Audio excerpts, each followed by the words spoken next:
Toy Daddies. Welcome to the Toy Pick Community Top 10, brought to you by the Toy Daddies.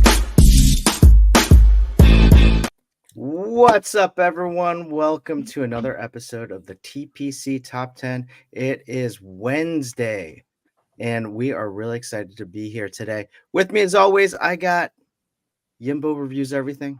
How you doing, buddy? Oh, wonderful. Are you kidding me? This is so great. I can never do the tickle to you because it's not, because there's that space. It seems inappropriate if you do the tickle. I'm just saying, if you refer to it as tickle, you telegraph down. Yeah, we have a some of our guest. audience. I was trying to keep the tickles out. We have a guest. No.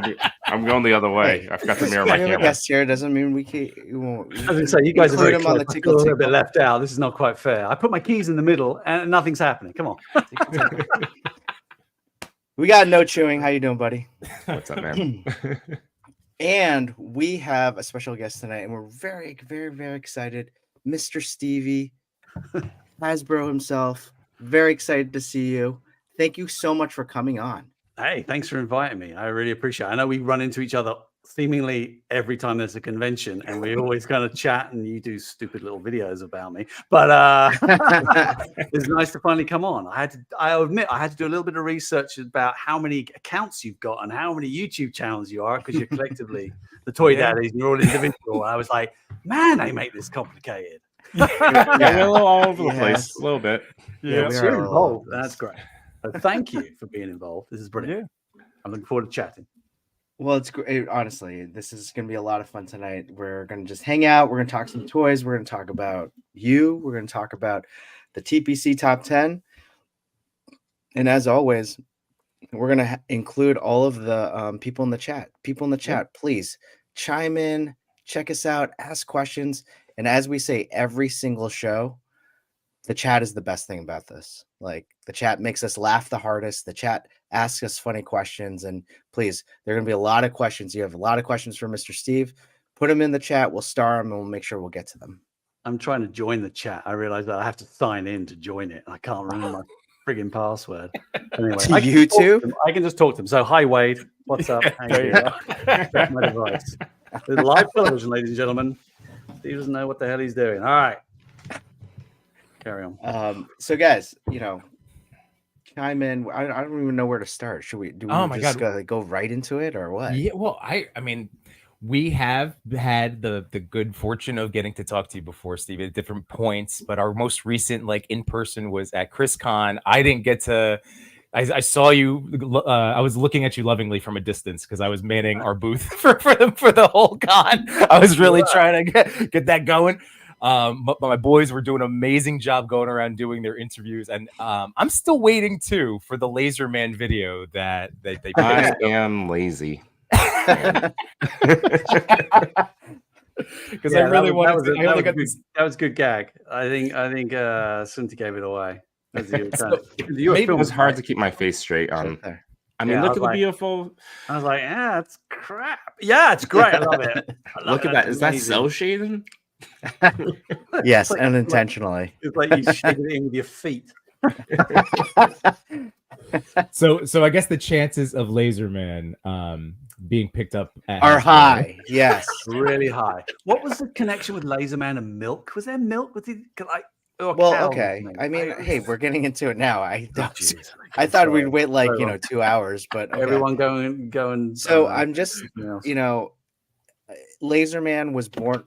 He's the son of a very wealthy CEO of a dairy farm. It was dairy, and he was milking his best friend, the cow. Okay, and the cow. There was some sort of big explosion, and the cow accidentally kicked him in the chest, and he needed an immediate heart transplant. But the closest hospital was it was a very far away, so they had to go into the barn, and the doctor had to come to the farm. It's very specific. And then and so incongruently, there's a secret fortress building this Laser Man technology, and they're trying. Okay, there's origin story. Big origin story. Mr. Stevie, after ChrisCon, I had a day where it was just myself. The kids were away, the wife was working, and I was like, you know what? I'm gonna punch out a Laser Man origin script. So I have like actually 5 or 6 pages of the true origin of Laser Man. So maybe we'll invite you on when we get to we read. should act it out. We should do a table read of Laser Man, the origins. That's been the plan. So if you like a role, oh my God, I'm so sorry. Everybody You who's could be joined the us, scientist. I'm really sorry. I The started scientist that question. character. Yeah. Yes, Mr. Oh wait, the scientist is a woman.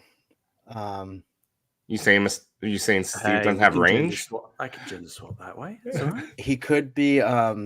You could, yes. Or wasn't there was one of the characters a wrestler? Seth Rollins, Dr. Seth Rollins. Yeah, he was like in. Well, I mean, that would be But you really funny. have thought about it, haven't you?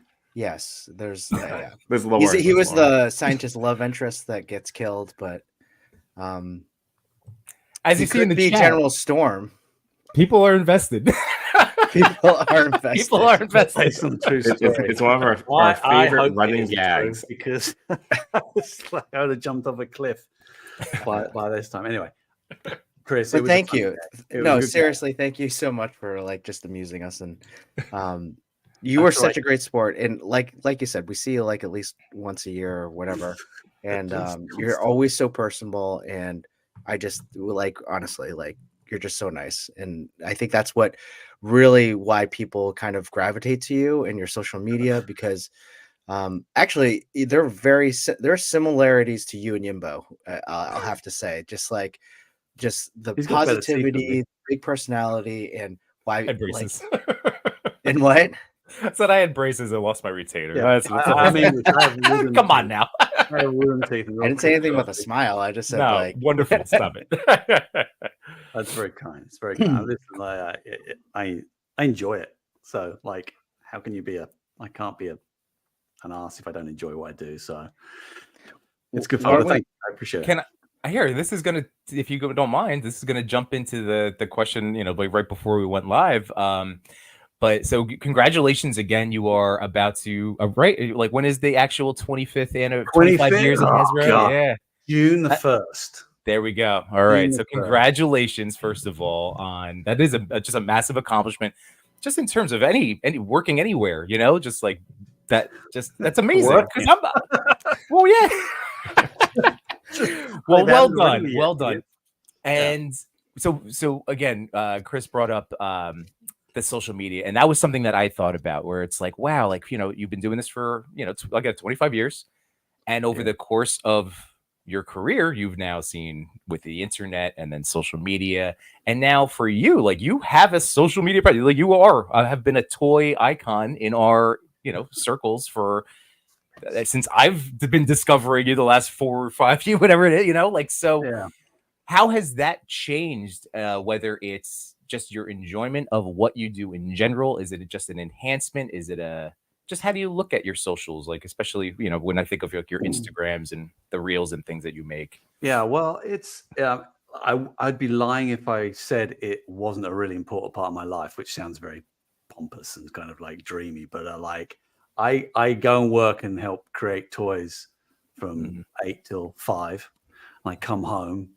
Probably grab a cup of tea, and then I go and kind of create my own little toys over there, or I talk about toys, or I watch you guys go on about toys, and then I go to bed at like 10. So it really does encompass my whole life, and it has done for.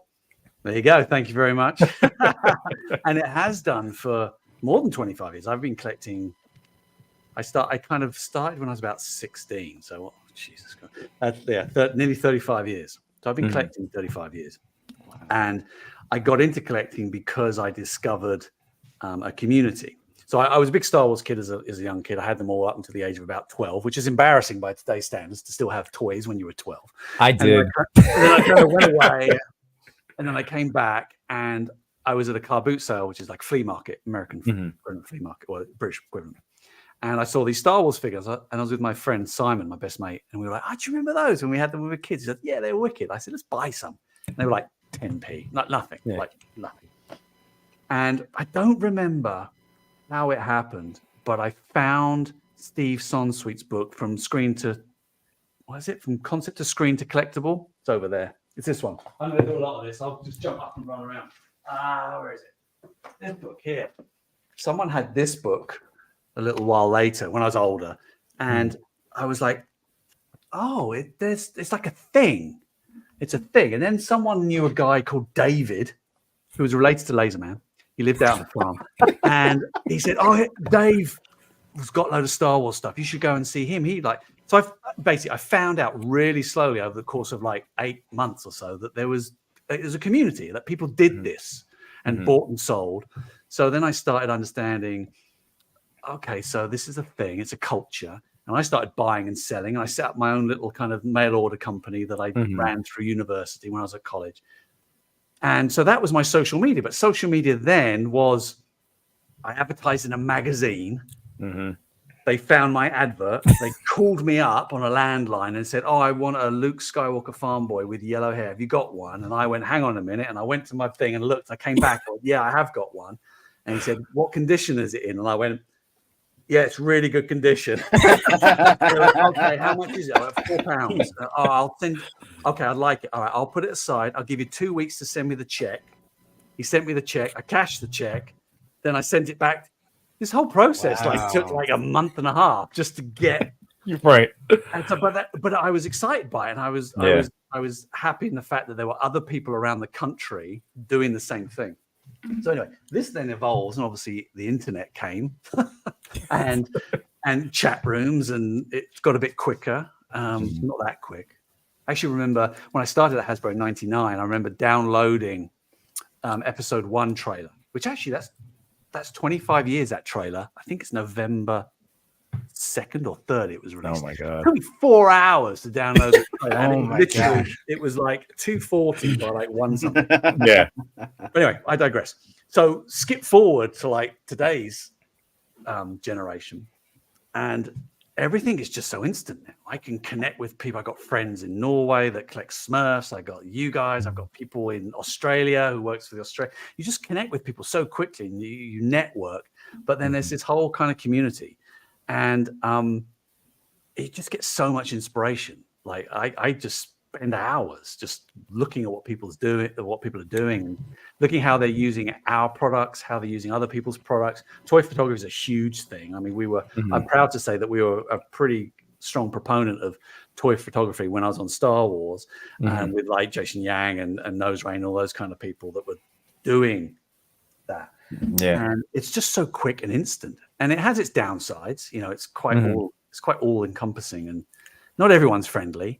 But vast majority of people are, and things where like if I'm trying to raise money for Save the Children or something like that, like the barge, I raffled off the barge, $6,000. That's amazing. It's mental. Yeah. And people, help people.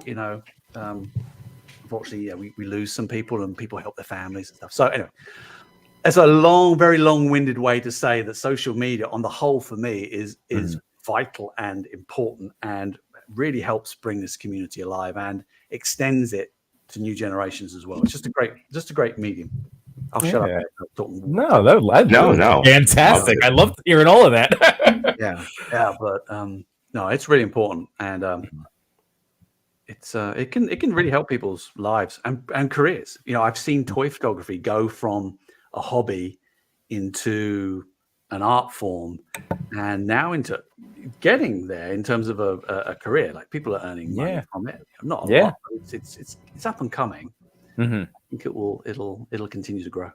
Oh yeah. Well, that's always been my message here, that at the Toy Pick community, we always say that we are Banksy. Like, we are still underground art. We had a friend of ours, Lago Figs, part of the Toy Migos. He had compared it to graffiti. Just to being an underground art form, an underground movement that did eventually blow up. So, that's where I always like to think we're still in that, as more and more adults go, why did I stop playing with these things? Because I was supposed to. Like, who told me I was supposed to not enjoy these things? Yeah, that's crazy. That is crazy. And that's a millennia old thing. Like, we were told, put away childish things. And grow up, and it's like, and especially now, today's world, where it's pretty grotty. Everything's expensive. There are wars. There's disease. It's like no one plays enough, and it's a known fact that kids are growing up quicker. Like they're putting down their toys and going on to do other things. So I'm very interested in the psychology behind that, and I'm doing something that, not at work, but kind of with work, about a lifelong love of toys and a lifelong love of play, and what that means. Because how do we help people play more and play longer? Because it is very therapeutic, I think. Anyway, it brings joy. Oh my God. I mean, even just sitting in the room, I have 4-year-old twins, and just hearing them play, and like when my son's making the psh and the Pokemon sounds and the explosions, like I just like sitting and listening to them, and just, their imaginative play. And it's, again, it puts me back to, oh, that must have been what I looked like when I was having Superman and Batman swing around, like, so I'm totally with you. I think toys, especially for developing an imagination just in a person for a lifelong, an eternity, a lifetime. It's so important. Yeah, but I'd like to just tell you that our kids are cooler than us. Our nonsense and noises when we were children, very embarrassing. But these kids, way cooler. Yeah. No, they pull it off a little bit better. My kids are too old now. I should kind of practice what I preach. They're sort of like, don't like to play and things like that. I got a 20-year-old and 2 16. I got twins. Girls, they're 16. So we got the twin dad. That's a special connection. Well, daddies and the daddies. Yeah, there you go. Make another account. Hey, wow. Well, I mean, just like going back to the play, there is a curriculum that I know in kindergarten they're trying to push up, which is like focused on free play. And what it really teaches is, problem solving, the ability to plan. So play is important. Play is super important in developing all of these kind of important problem solving skills that you need as an adult. And it's sad that, kids are putting them away so early because of electronics and whatnot. But we can certainly I feel like at least our kids we push the toys in their faces a lot, so they'll play with them a little bit longer than their peers. But I love opening toys with my kids. They love it too. I do see them not playing with them as much as I would want them to, but at least they know, like, all right, this is cool. Like, Dad, this is soft goods. This is like, they know the intricacies. Definitely your kid when they say this is soft goods. This is a bendy wire. They argue. They're like, it should be soft goods. No, it should be plastic. It should be PVC. Well, you can't get the proper thread weight on. It's like, this is a wonderful dinner topic. Well, Stevie, I wanted to let you know that, so I don't talk about like this specific social stuff, but I do tell my students. I teach 7th and 8th grade, and I do photography. And I've talked the last few years since I've been a toy photographer. I talk about like all the different things, and I said, and one of those is toys. So I said I take pictures of action figures and I show them my stuff, like the photos. They get super into it. Now, not every single kid, but the ones that it really speaks to. It all of a sudden, like the light bulb that I experienced at 39, 40 of like, oh wait, I can play with toys again.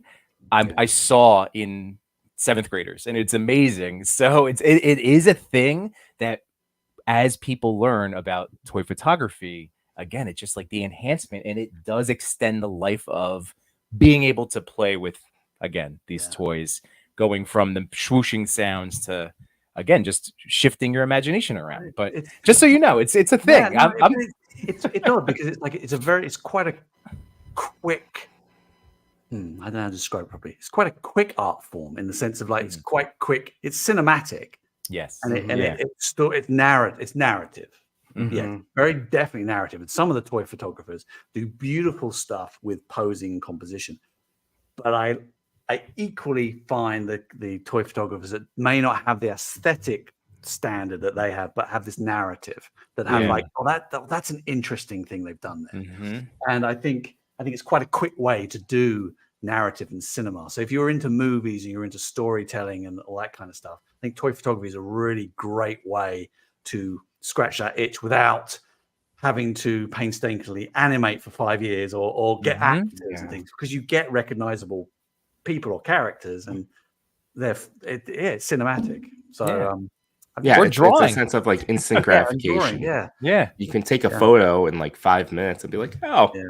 And I I did can't it. draw. I can't draw. So you're right. Like I'll take a picture of one of my things, and Yeah. it's not that great, but it's like, well, it's better than I could draw it. Yeah. And it's telling some kind of story.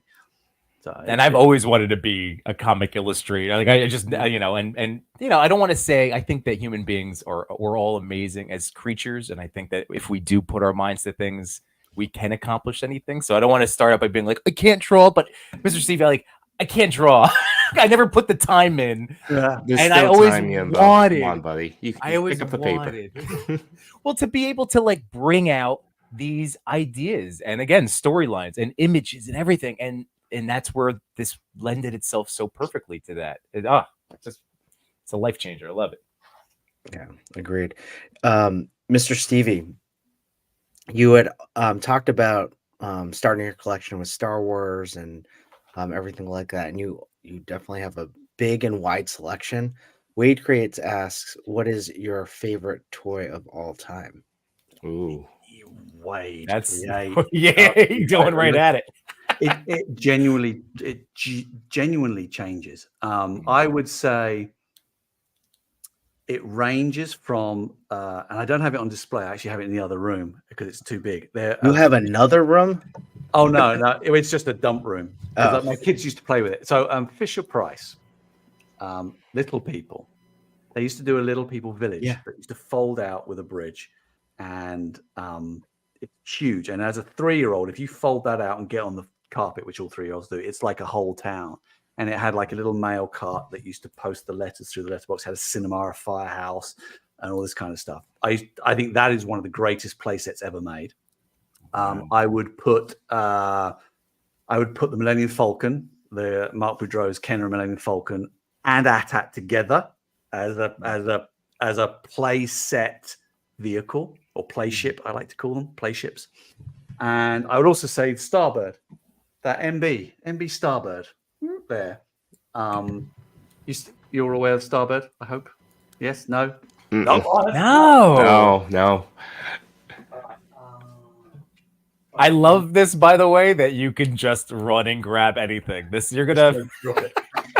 This came out same time as Star Wars. Everyone was like, "Hey, Star Wars is popular. Let's make space things." And this is MB Games. Right? It was owned by Hasbro. Parker Brothers made games most of the time, and very simple. It has a accelerometer in it, or it's actually a jiggle switch. It's a little ball connector. It's probably going to be really loud. So when you tip it up,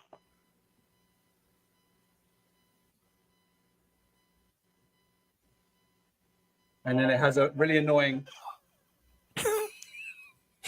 Used to annoy the hell out of my mum. And you can take things apart and put things together. It's almost like a sort of Transformer-ish kind of Star Wars thing. And as a kid, that was insane. And this was like, I think this was it was 78, so it's just after Star Wars.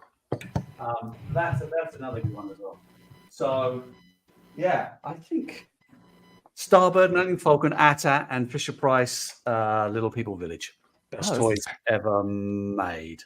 Until I come up with new ones next week. I like the idea of all four of those things being played at the same time. Like the Empire has now struck the Little People's village, and the Millennium Falcons come down to save the day. And only Laser Man can save the day. Oh my god, you don't understand how happy I am right now hearing you say Laser Man. So Chris, one thing that I wrote down is that we need a character in the Laserverse. Their name is David, and all that they do is they own a toy shop in the town. That's Okay. it. Oh, David owns a toy shop. How come? And now we're can't building be- out the it off the be- farm. How about can it be Stevie? How about both? I did David because it was part of Steve's story that his friend. I don't Oh, want to be got part it. of your universe. It sounds weird. You keep It's your colorful. lasers over That there. sounds weird. And one thing I wanted to share because you were talking about like kids and like even like telling 8th graders about toy photography and getting them excited. One of the happiest surprise moments of this year in this, this nonsense behind me. I mean, nothing compared to Steve. Your background's awesome, but I had my daughter's friends over for a movie night, and my daughter brought them down into my office to just show them my toys. I'm just like, there was a moment I'm like, oh, that's really cute. And then I'm also like, oh no, what are they doing with my toys? And then they come up, you know, for one thing, they were excited about it and thought it was wonderful and like really into it. But then they also took the Ghostbuster HasLab Ghost Pack and like Proton wand and like brought it upstairs and started playing Ghostbusters upstairs. I'm like, that's amazing. There you go. Because, I don't know, 8-year-old girls, I don't know if they care about any of this or, you know, at that point where they think it's stupid. That's a cool toy too. Oh yeah. They were running around with it. I'm just like, ooh, be careful. Okay. Have fun. I totally like on another part when my kids' friends come over, I automatically like the first thing I do is like, all right, everyone come in here. This is like the awesome room. I know all of you are big fans of toys. Just don't touch anything. But I like say it playfully. However, they never want to touch anything. I'm like, treat it like a museum. So Mr. Stevie, when you were on Between Two Sentinels with our friends Machu Toy and Jay Shot a couple of weeks ago, you were talking about living in your neighborhood and being, you know, you have a couple your neighborhood bros and you're all the fun guys, right? The fun dads. So since we're talking about like, have you had like, you know, do you have your neighborhood your friends are aware of the toy room? Because that's always like a big moment for me where it's like, well, okay, here we go. Yeah, I think so. So to recap very briefly, I live in a white picket fence Americana place. Moved over here, so I had to go and come and live in the sort of Stepford Wives kind of place. And everyone just sells insurance or are financial directors. No offense if you're a finance director. I'm sure you do a fabulous job, but it's pretty dull. And so we're three of us. I'm the toy guy. I have a guy who is quite high up in Sam Adams, so he's the beer guy. And then I have the other guy's an FBI agent. Right. So we are like interesting. The beer guy loves it down here. He's a real nerd as well. The FBI guy just like doesn't want anything to do with it. He's just like, I'm not going down there. And I'm like, what? I'm not gonna like molest you or anything. It's a toy room. And he's like, no, fine. He's quite dry, but he's very handy to know if you're ever in trouble. But yeah, we actually I'm going to the beer guys relatively soon. He's built his own bar in his room, so it's wicked. Like, I'd rather go and hang out at his house. To be fair, he's got his own bar. But the toy room's reasonably well known. My girls bring their friends down here, and if they have believe it or not, if they have like a little sleepover or like a little party or gathering, because this is the basement, but it's like a massive 15-foot high ceiling because I'm on a slope. My house is on a slope. So it's a reasonable space. So they come in and the lights go funny, but don't you touch those toys? Right. I'm not interested. They don't care. They really don't care. Yeah. They're like, yeah, okay, yeah. Well, my dad, they go, why is your dad got all these toys? He goes, oh, he works at a toy store. Oh, okay. He works at a toy Yeah. So love that. There was a time of about 3 years, I think, when it was cool that Daddy worked at the toy factory. That's what they called it, the toy factory, when they were about 5, 6, 7, then not interested. Right. Yeah. My kids don't even know what I do. I asked my son the other day because he had to like fill out stuff for school. Like, what do you think I do for work? He's like, collect toys. I'm like, no, that's what I do because I work. So it was really funny that I don't think either kid could describe what I do for a living. No.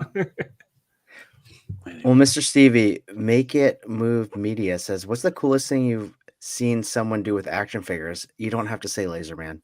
Oh, don't worry. Well, have you seen Make It Move stuff, by the way? Because that's a very cool account. Oh, he's animating that. It is a very cool account. What you do is pretty cool. I know. No, it is very cool. The coolest thing. Oh my god. What did I see the other week? Someone was doing dead air. I don't know. It'll come to me. I saw someone doing something really unusual. They were mixing Stuff Did you to- see it part of the Toy Fan Talent? No, I can't remember. This is a great question and a terrible answer. No, it will come back to you. It'll come back. Animating True. stuff's good. Stop animation stuff. Some of the stop animation stuff is insane that people do. I think that's pretty cool. Toy photography. I like all the customs. I like where people sort of customize their own stuff and make up their own characters and mash up things. I enjoy that. Like if people are mashing up. I can't remember the guy's name. He did something recently where he's like redoing Turtles as other brands and stuff like that. I thought that's pretty cool. Anything that breaks the rules really or it seems unexpected is pretty awesome. Yeah. But yeah, make it move. I can't remember his guy's name. I'm sorry.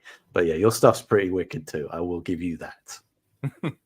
By the way, we have a quick little question from I'm sure it's not Angel, maybe on Hell. I think it's on Hell. On Hell, the accent on the A. Yeah. What is your guys? So Mr. Steve, what's your favorite This is a question snack? question for everyone. Of course, everyone's. You won't know. I am. So in case you haven't realised, I'm English. I'm British. So there's a spread in England called Marmite. Oh yeah, and it is a brown sticky yeast extract that is really salty. Sounds disgusting, and it's probably one of the best marketing campaigns ever done. And they basically, the owners of Marmite realized that some people love it and some people hate it. And they ran parallel advertising campaigns for if you loved it and if you hated it. They did anti-Marmite campaign. They spent millions of pounds on it. And so this Marmite, I grew up on Marmite. You spread it on your toast with butter. Beautiful. They do a snack called Twiglets, which are small little like sticks, little kind of corn snacks that are coated in Marmite. I'm salivating actually.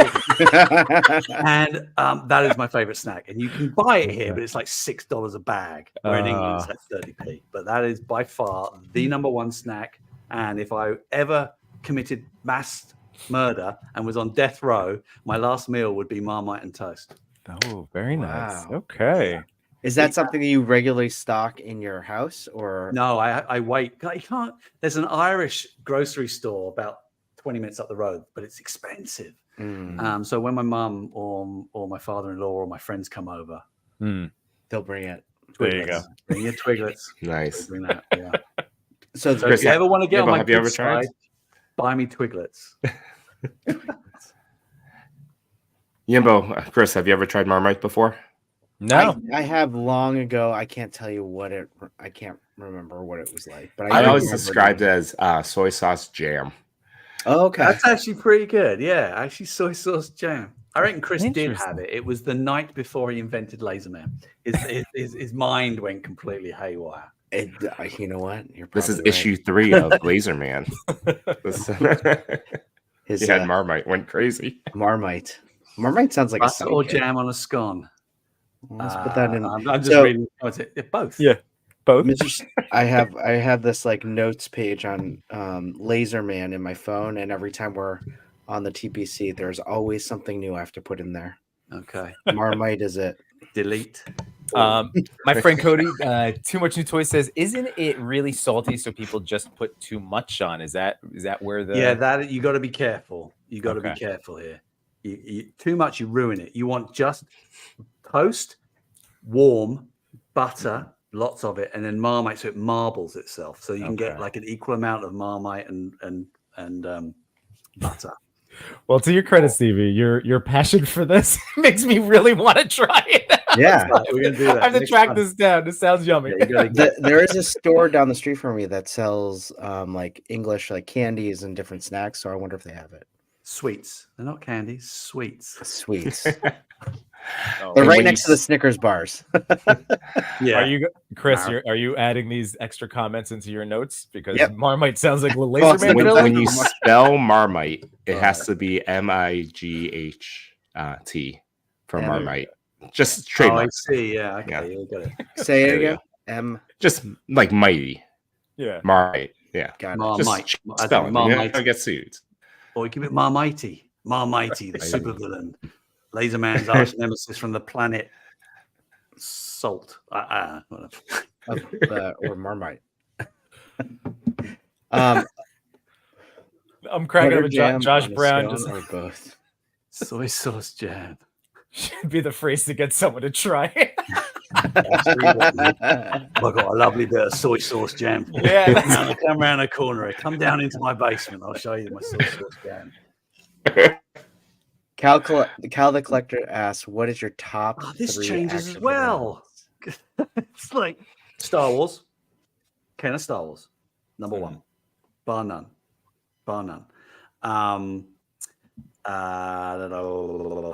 What's next? Oh my god. Smurfs.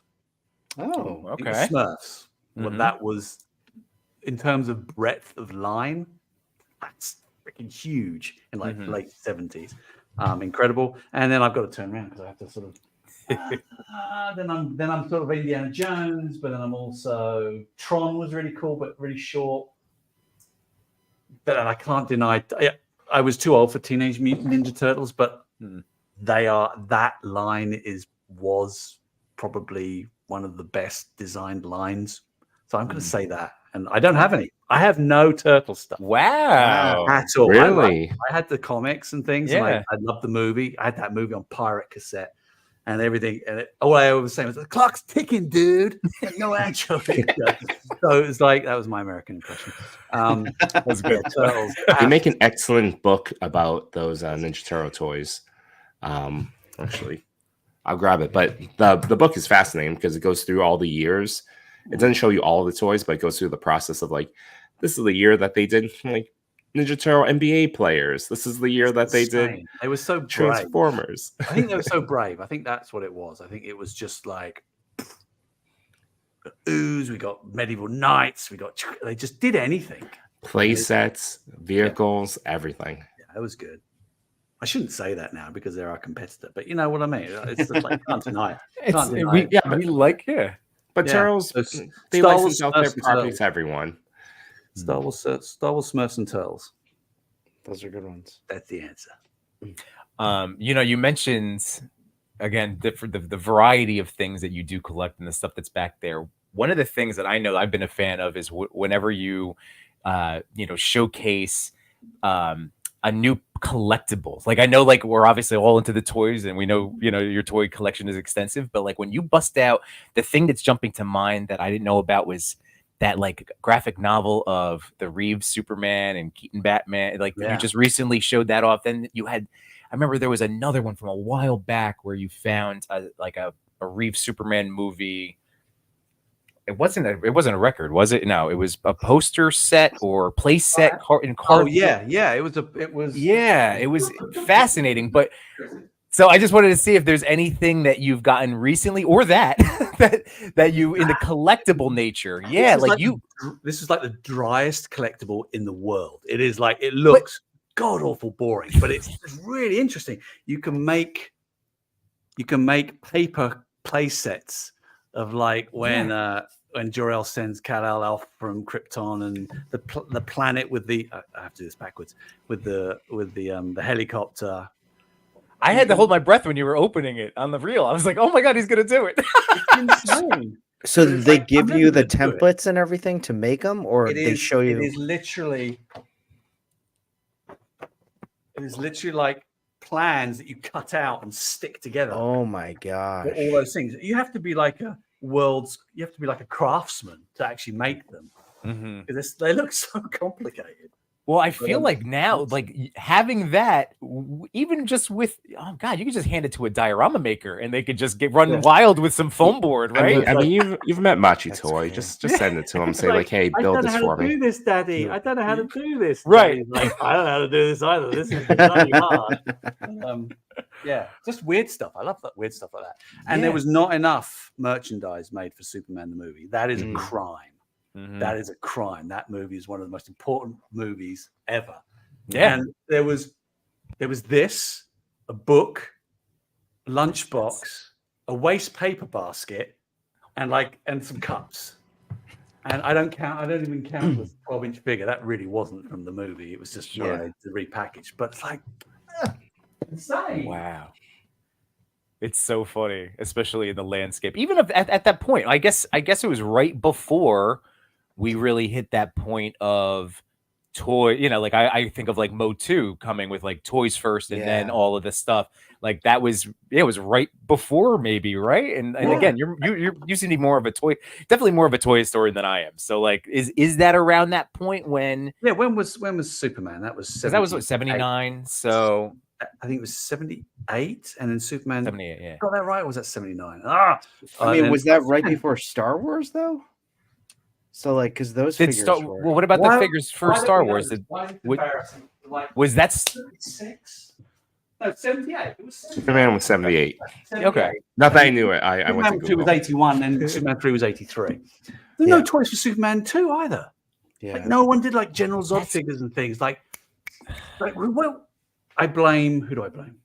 It was, so let me think. Okay, so like everyone was Star Wars. So Kenner was into Star Wars. Mego was still around, but it was struggling a little bit, especially in the 80s. It went out of business, I think, 83. Okay. Kenner went on to Indiana Jones, which was 82. Their line came out late. So yeah, there probably wasn't enough. Kenner was just like, we're Star Wars. Don't need any more. No one else was really doing anything that I can think that was competitive. Mego they did Star Trek. That was me. Was that Mego? Yeah. They ignored Superman.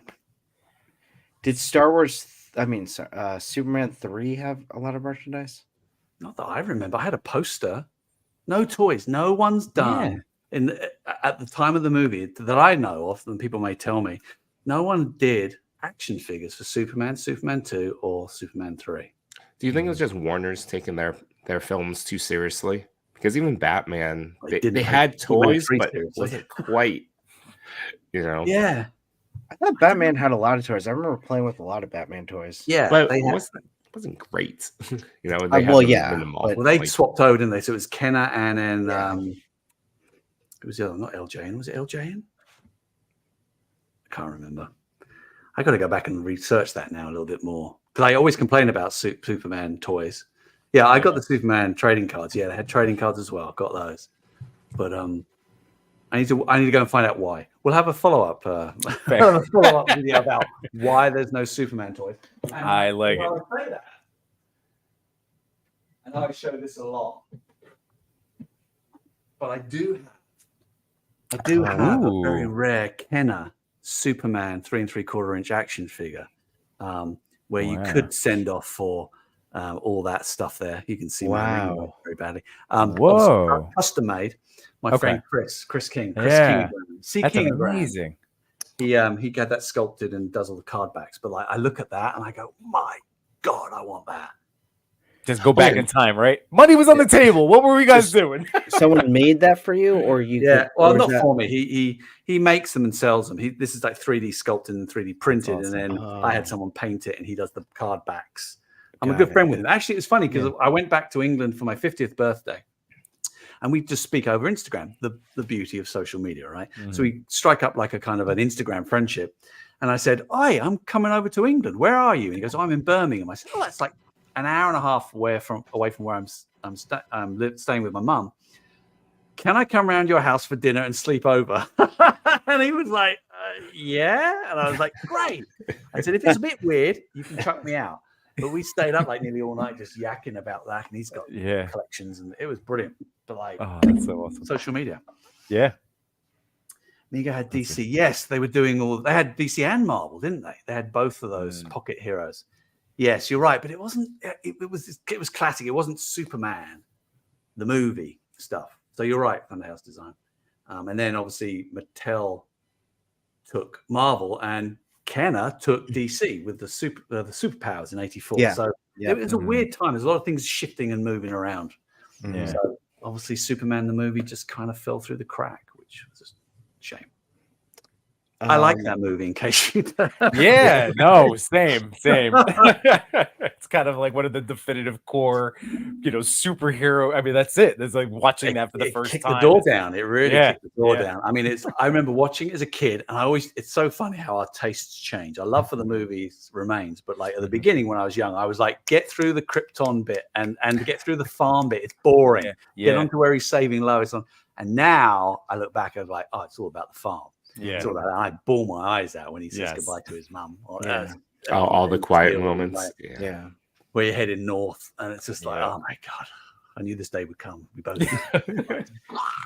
Christopher Reeves. I mean, it's cliche to say, but he really was the most iconic, like superhero slash like, I mean, Superman there ever is and ever was. So yeah, I hope and I shouldn't really talk too much about DC, but I will. The new like the new movie. I hope. Oh yeah. By James Gunn. I hope James Gunn does. Mm-hmm. I hope it has a sense of optimism. Yes. I personally feel that the heroes that characters lacked a little bit of optimism. Mm-hmm. And I think that's what Christopher Reeve brought to it. And I will say that's what Gal Gadot, I felt, brought to Wonder Woman. This sort of sense of naivety and optimism, which I actually really enjoy. I like the Boy Scouts. I like the Boy Scouts of heroes. Like I like Superman. I like Batman, but I like Superman. Yeah. I like Han Solo, but I like Luke. I like Wolverine, but I actually like Cyclops. So I always go for the Boy Scout. Yeah. We a couple. I know Chris and I tend to also agree, right? I mean, we know we already made the joke, but it's true that Chewie's more of our Jason Todd bad boy. So he likes the anti-heroes. But well, I know Chewie likes I know you like Cyclops, right? Yeah, I love Cyclops. No, I know. I'm always no. It's they set. You know what it is when those characters they are ideals to strive for. Yeah. You know, like I feel like sometimes people look at Superman and are just like, you know, again, the Boy Scout, they, you know, in that angry sense of, well, he's boring and he's Boy Scout and just trying to be good, to do good. But it's like, no, he's setting an ideal to work towards, and he recognizes that he's imperfect and he's trying. You know, like it's just, I just love that. I love it's hard, right? It's it's really Superman stories are just really hard. Like even just talking to my buddy Dan today about like between Superman and Batman. Like Batman, you need a murder, you need a little bit of mystery, and a Batman story can write itself. But Superman, you need to craft that optimism within everything that he's doing. Oh, it is tough. It's hard. It's hard. And I think now is a perfect time to bring Superman back in a world that is very pessimistic, I think. Yeah. And I think it's a perfect time to bring it back. Same with like the X-Men. You know, I think now is a perfect time for X-Men, though everyone's divided and different. And it's just like talk about a microcosm of perfect audience for an X-Men story. Yeah. I mean, that's oh my God. But I won't talk too much about the X-Men. Yes. One last we can thing. talk about DC all we want. One last thing about Superman. The new show, Superman and Lois, I think just encapsulates like kind of what we are in our lives right now as toy daddies. And I thought it was brilliant when it came out of like, Superman is a dad and he's still Superman. I do love Tyler Hoechling's like Superman. He's like perfect in that Superman. But just the fact that he's balancing like family life makes me feel like, wow, he can't do it all. Even Superman can't really do it relatable all. Superman. Really relatable. Even Superman has issues with his in-laws. You can't make people like him or respect him or do as he says. Yeah. Yes. But the kids are still going to be rebellious. Yeah. Yes. I came to that series quite late because I always think Superman should be clean shaven. That's just me. And I was like, I'm not going to watch that. I don't think it's going to be any good. And I watched it, and I take it all back. That's a cool show. It's a good show. Yeah, I listen to the soundtrack on my way to work sometimes. Oh, really? Yeah. And there's that earnestness of Tyler's performance as Superman that I think is missing from like say Henry Cavill's version or even he's cool. Brandon Routh's version. There wasn't that same like likable earnestness to both those interpretations. Cool. By the way, I saw Arson Fist comment as Chris is bringing stuff up. The villains and anti-heroes have more fun, and he's absolutely right. It's the same thing. Mr. Stevie, do you ever watch wrestling? I always like to ask people, like, not that I'm like actively watching now, but I love talking about pro wrestling. Do you ever watch any of that? The only taste of wrestling is when Matt Cardona tells me off for wearing these t-shirts. I know about it. I've watched it a few times, but I'm not into it. Dwight, you speak to Dwight Paul. He loves it. Oh my God. Yeah. So I know you're aware of John Cena, right? Yeah. Like so his whole career he's been the Boy Scout good guy, right? even in the face of when he's wanted to like do the heel turn, go bad, go dark, but he stayed that course. And again, with Superman and everything, even in the wrestling world, they always say like when you go heel, it's easier because you get to be cool. You get to be the cool bad guy because you can be a jerk and you get to say mean things and you can be selfish. You get to do all those things. Again, it takes a lot of selflessness and strength to go the Superman path. That's so true. And that's why it's easier to be a jerk. Yes, it is. It's that hard to be this good. Yeah. But I like to like high five fellow people. I'm like, yeah, right, because it's true. Like, I mean, a heel would be fun. Trust me, I always joke too. Like the heel turn would be epic, the Yimbo heel turn, but it won't. It's never gonna happen. Well, this is a great conversation, and I hate to like change trajectories, but I definitely want to make sure we talk about this Giant Man. He's no Superman, but he's definitely, you know, bigger in size. I cannot wait for this, and I really can't wait. I'm like, you know, we got like 5 days, everyone. Go back it if you want to. 5 days. And I think it's like, because when this came out, I had to buy the Incredible Hulk like 20th anniversary, I bought what else? The Hawkeye. I wanted all of my Avengers. Yeah, I bought that one just because I know this would be perfect, just in a perfect display for this. So I'm getting these out, Stevie, because I want the good karma. I want my completed Avengers next to me to will this into existence. And I know, Yimbo, you saw it this weekend, and I'm like, those videos that you and Macho put up, like, it looked great. And I love the video that Mr. put up of the face plates, the swap. Yeah. I appreciate you going out and helping spread the word, because these things work so much better when people can see them as well. Yes. You know, this is the sort of double-edged sword of what we do on the kind of HasLabs, and we're learning all the time about what works and what doesn't. You know, we don't have a physical actual toy to show. We have renders, which are good, and you can pose them out, but there's always a sense of like, well, they're not quite that's not the real thing.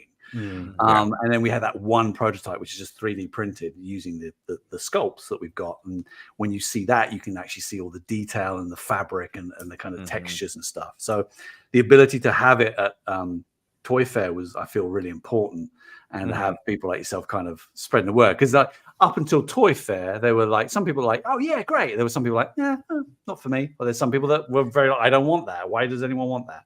And then at Toy Fair, I noticed that a lot of people were like, oh God, if you actually see it, wow, that's huge. And look at the detail, and because he's quite plain, you know, we didn't design his outfit. He's a superhero.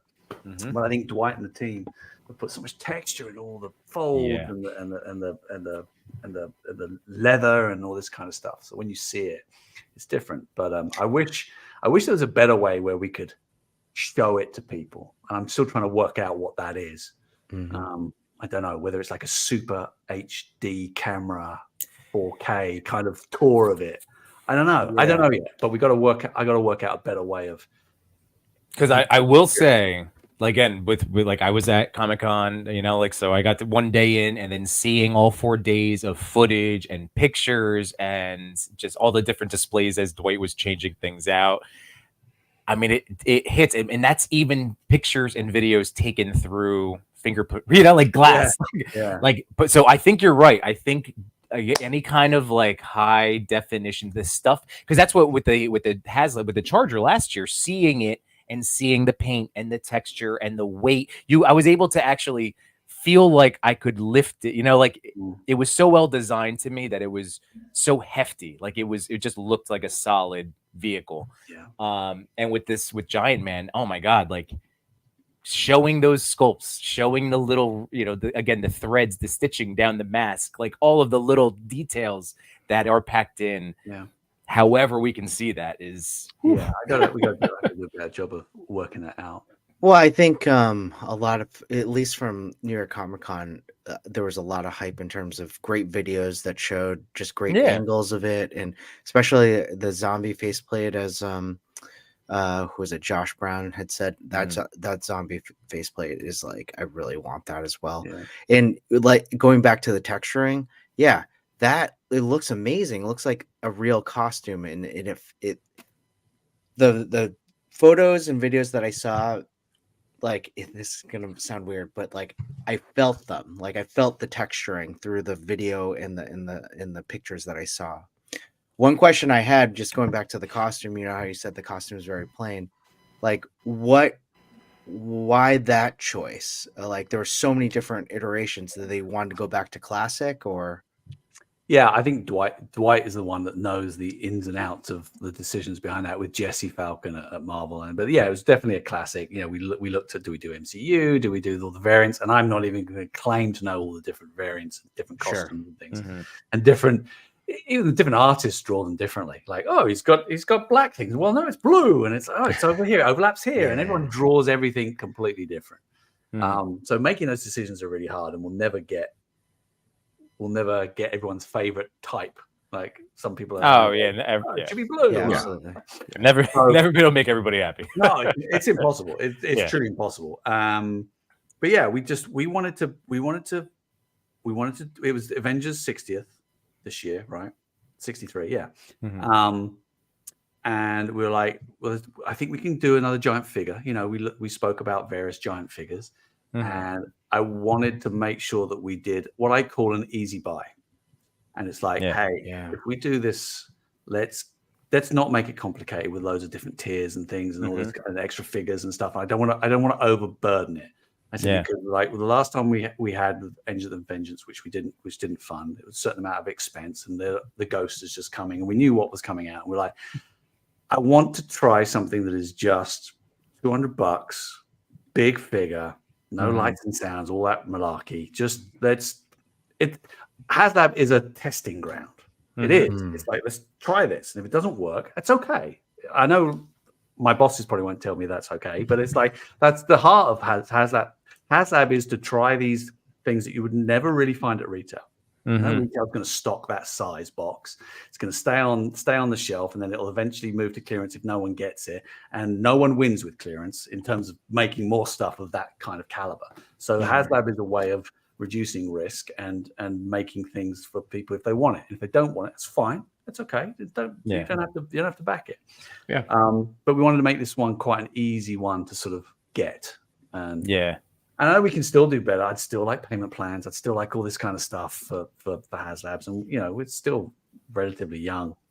So, you know, we're always looking at new ways of doing things. But if enough people like Giant Man, fantastic. I will say this. If it funds, and I hope it will, I have my own feelings about where it will go and how many we'll get. But, like, that's a low-run figure. Like, that hits over 10 and if we go to 12 or 14, it's still like that's a low run figure. That's pretty well.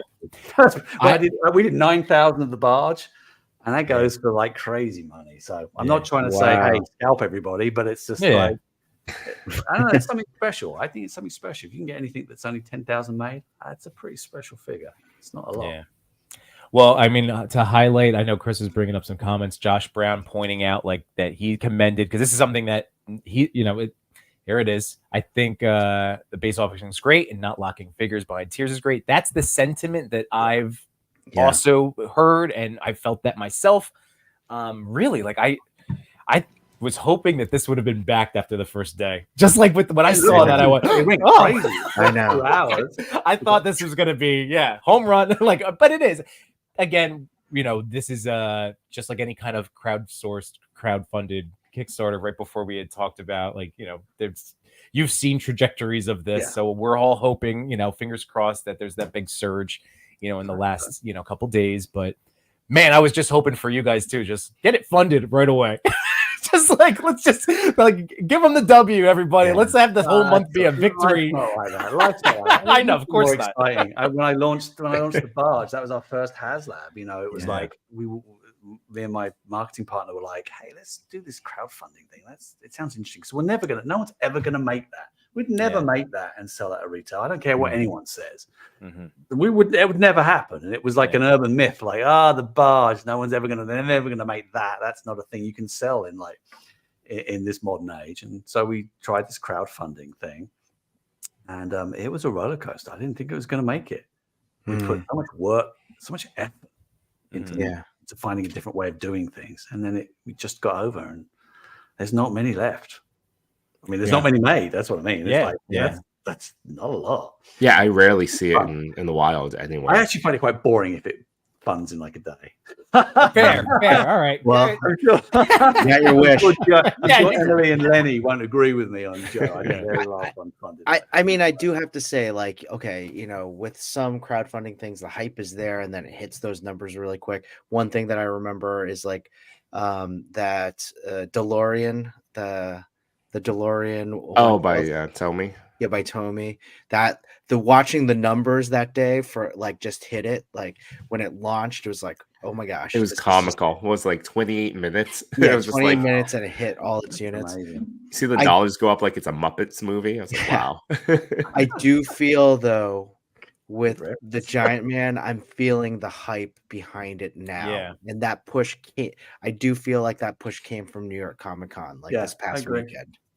The hype, and this, the other thing, and some people may disbelieve me or kind of roll their eyes, but that's okay. They can do it if they want to. Like this HasLab thing, it's so important that people grab hold of it and talk about it and make their own logos and hashtags. Like I haven't seen a hashtag for Giant Man. There was one, Get the Ghost and all this kind of stuff, and Back the Barge and whatever, Release the Rancor, even though that didn't make it. But it's like, it's really important that the community makes little pockets and does the advertising for us.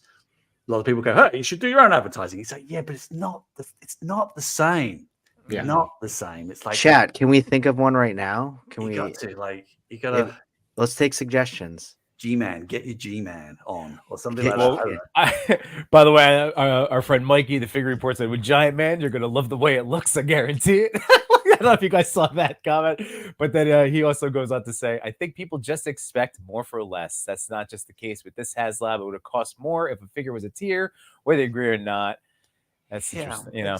Listen, it's, as I say, we will never please everybody all the time. You It's can't. impossible. Right. Marvel is I would argue like the biggest universe out there. There's 8,000 characters, right? We've made 1,400. There's 1,400 Marvel Legends figures. All right, there's everything and everything. So like, whatever you put out, there's always going to be someone that's like, oh, I didn't want that one. I didn't want that version. Marita, I don't want that one. I want the other costume. It's like, that's okay. It's all right. But it's like we just do our best. We're just to steal a phrase from my other IP that I love, you know, we're just simple men trying to make our way making our way through the universe, through the galaxy. And it's well, I want to commend you, Stevie, and Dwight and Ryan and Dan, and like, you know, just when it comes to whenever I hear from you guys, whether it's getting to talk to you or stuff, you know, when you talk to other people about the last few, you are so retrospective, you are reflective, you are literally, you guys take in. You're scouring, you look for the feedback, and you try to make things better. Like, I mean, that's all we can ask for as people. That, like, you know, like, you guys are constantly reflecting, and that's also tough. Yeah, like we do try. Yeah. And again, not everyone believes us, but it's like, you know, like we work for a big corporation, and they're a big company, and it's a business, right? It's a business, okay. But the people that make this stuff. And I'm sure it's the same whether you work at NECA or a Mattel or wherever you are. They're like genuinely boots on ground toy fans. Right. Like, this is their dream job. Like, Dwight does not want to leave. He wants to be, he said yesterday, he said, I want to be doing this for the next 10, 15 years. And I was like, well, I'll make sure you do. You're pretty good. But it's exciting, and it's joyful, and it's depressing, and it's frustrating, and like we can't get everything for everyone in the time and in the manner that they want it, but we'll never stop trying. That's the only promise I can give you. And like nothing's perfect. There's no such thing as perfection, by the way. It doesn't exist. Yeah. No, maybe in nature, like things like that, but that's had like millions of years to evolve and work out. Right. Yeah. if you believe that sort of thing. So right. Yeah, we do our best. That's all I can say. We genuinely do, and we do care. We do care. That's just not true that if people say we don't. No, I know you. That's why we would like to be those voices that point that out. and remind people that again, it's people And we like make you. mistakes as well. Oh yeah, no, we all do. That's the whole thing. That's why we're not perfect, but we How just you learn. we're trying to do our best, right? 100%. So I just want to point out, I'll do this job for Mr. Stevie again, getting the chance to talk to Dwight the other day. So there are 91, if I'm not mistaken, points of articulation, 29 in each hands. And there's toe articulation, which I discovered at Comic-Con, which is super awesome on Giant Man. And the eyeballs, they're swapping. You can swap them out. You can create 9 different looks from just the included face plates. And those eyes are, for the first time ever, are painted, right? Or like they're the clear glass. Is it it's not the following eyes, right? Maybe this is where you can clarify for me. We call it like doll's eyes. So this is Okay, special the way doll's of eyes, looking. There's depth to the eyes, but the eye plate. So you have a face plate that goes in, and then you have an eye plate that goes in the face plate. So you can swap out 3 eye plates across 3 different face plates to create 9 different up, down, left, kind of, and then snarls and stuff. So toy photographers, I know, you want something to get really good detail in, that's big, that you can zoom in, add atmosphere, and have it looking around different ways without buying Hot Toys. You can get there. It is. It's there. It's good. I want this to fund just so I can see the toy photography with the right. And it honestly, it looks like it looks like he's on the Renew Your Vows book. like that's just with that upper torso, and like it just the articulation's there. I just can't wait to see this guy posed. I mean, I know like we've had like the product shots. Was that Shooting the Galaxy that did the product shots that were out, or the initial stuff? Did. But that was all really well done. But man, I can't wait to just again twist this guy up, get him in the superhero landing. Like it's incredible. If our backers went up as we're talking. I'm hoping. I just held my breath for a second. I was like, last time I looked, we're gonna have like 50 or so. That's great. Oh, and Rioting is here. I love that. Yeah, I know. Great. Clear eyes, full hearts, can't lose. 63%. Giant Man. 3,700 to go.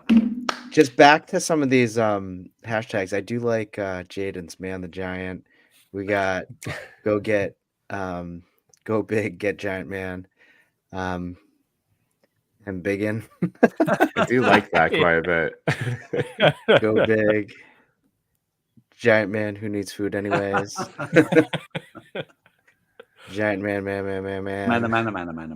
And I actually like this one the best.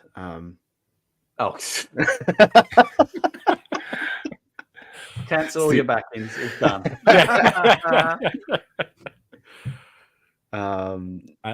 Where are you now? Giant Man gonna knock you out. Gonna knock you out.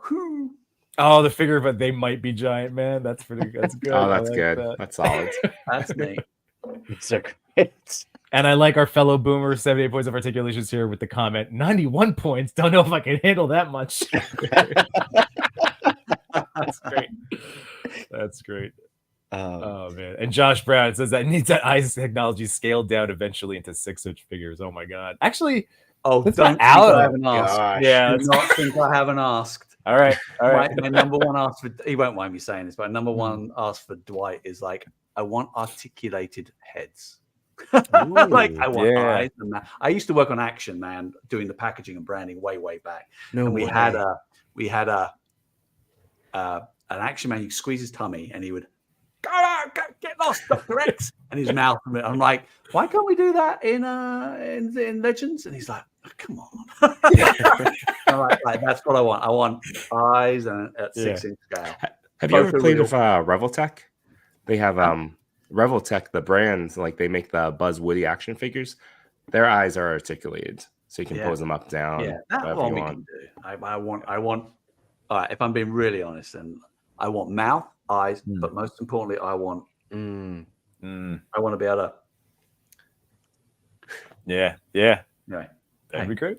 That'd be cool. There's lots of stuff I kind of try to do. Most of it fails. I can't. One day in my memoirs, I'll talk about the day we see articulated eyebrows. Projects the day I tried to do, just couldn't get it to work. Physics gets in the way. But there we are.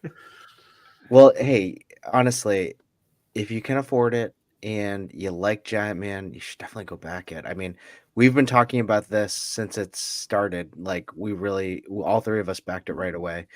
It looks Decide amazing. within an hour. Yeah, basically. Yeah, if you can and you want it, go for it. If you don't and you can't, that's fine. Clearly, I'm not gonna. So Mr. Seaman, my final question for you. I don't know if you have an answer, but I might as well. You're here. You're a representative. When is the Hiss Tank releasing? Do you happen to know that? I know you're not Joe team. No, just happened to. No, I think his screen's about to freeze for a moment. Oh, okay, no, I wasn't sure. I just figured, you said no question. I'm just curious because like that's another one. I've backed. I can't wait. Another exciting. When was that? That was it? It wasn't quite a year ago, was it? When was that? No, it's probably November or August. Or is it? Was it August? I thought it was over the summer. Yeah, maybe last summer. It's okay. It should be soon. I just didn't. Yeah, I'm assuming. I'm chill. Like this is me just saying. Oh, you won't have to wait long. That's what I figured. I just didn't know if there was like anything else. Okay. He just wants to play with it in the snow during winter. Kiss every single box before he goes. Yeah, perfect. And then I actually joke sometimes. I'm like saying to Lenny and Dwight, I said, I want you to sign every single HasLab that goes out. And he's like, what? And I'm like, no, I'm joking. I said, but like, it wouldn't take that long. Yeah, right. It could be done. 20,000 to that long.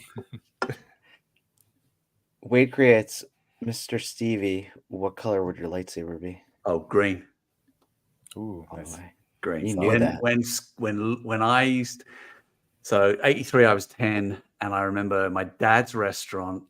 We lived above the restaurant, and I remember watching on.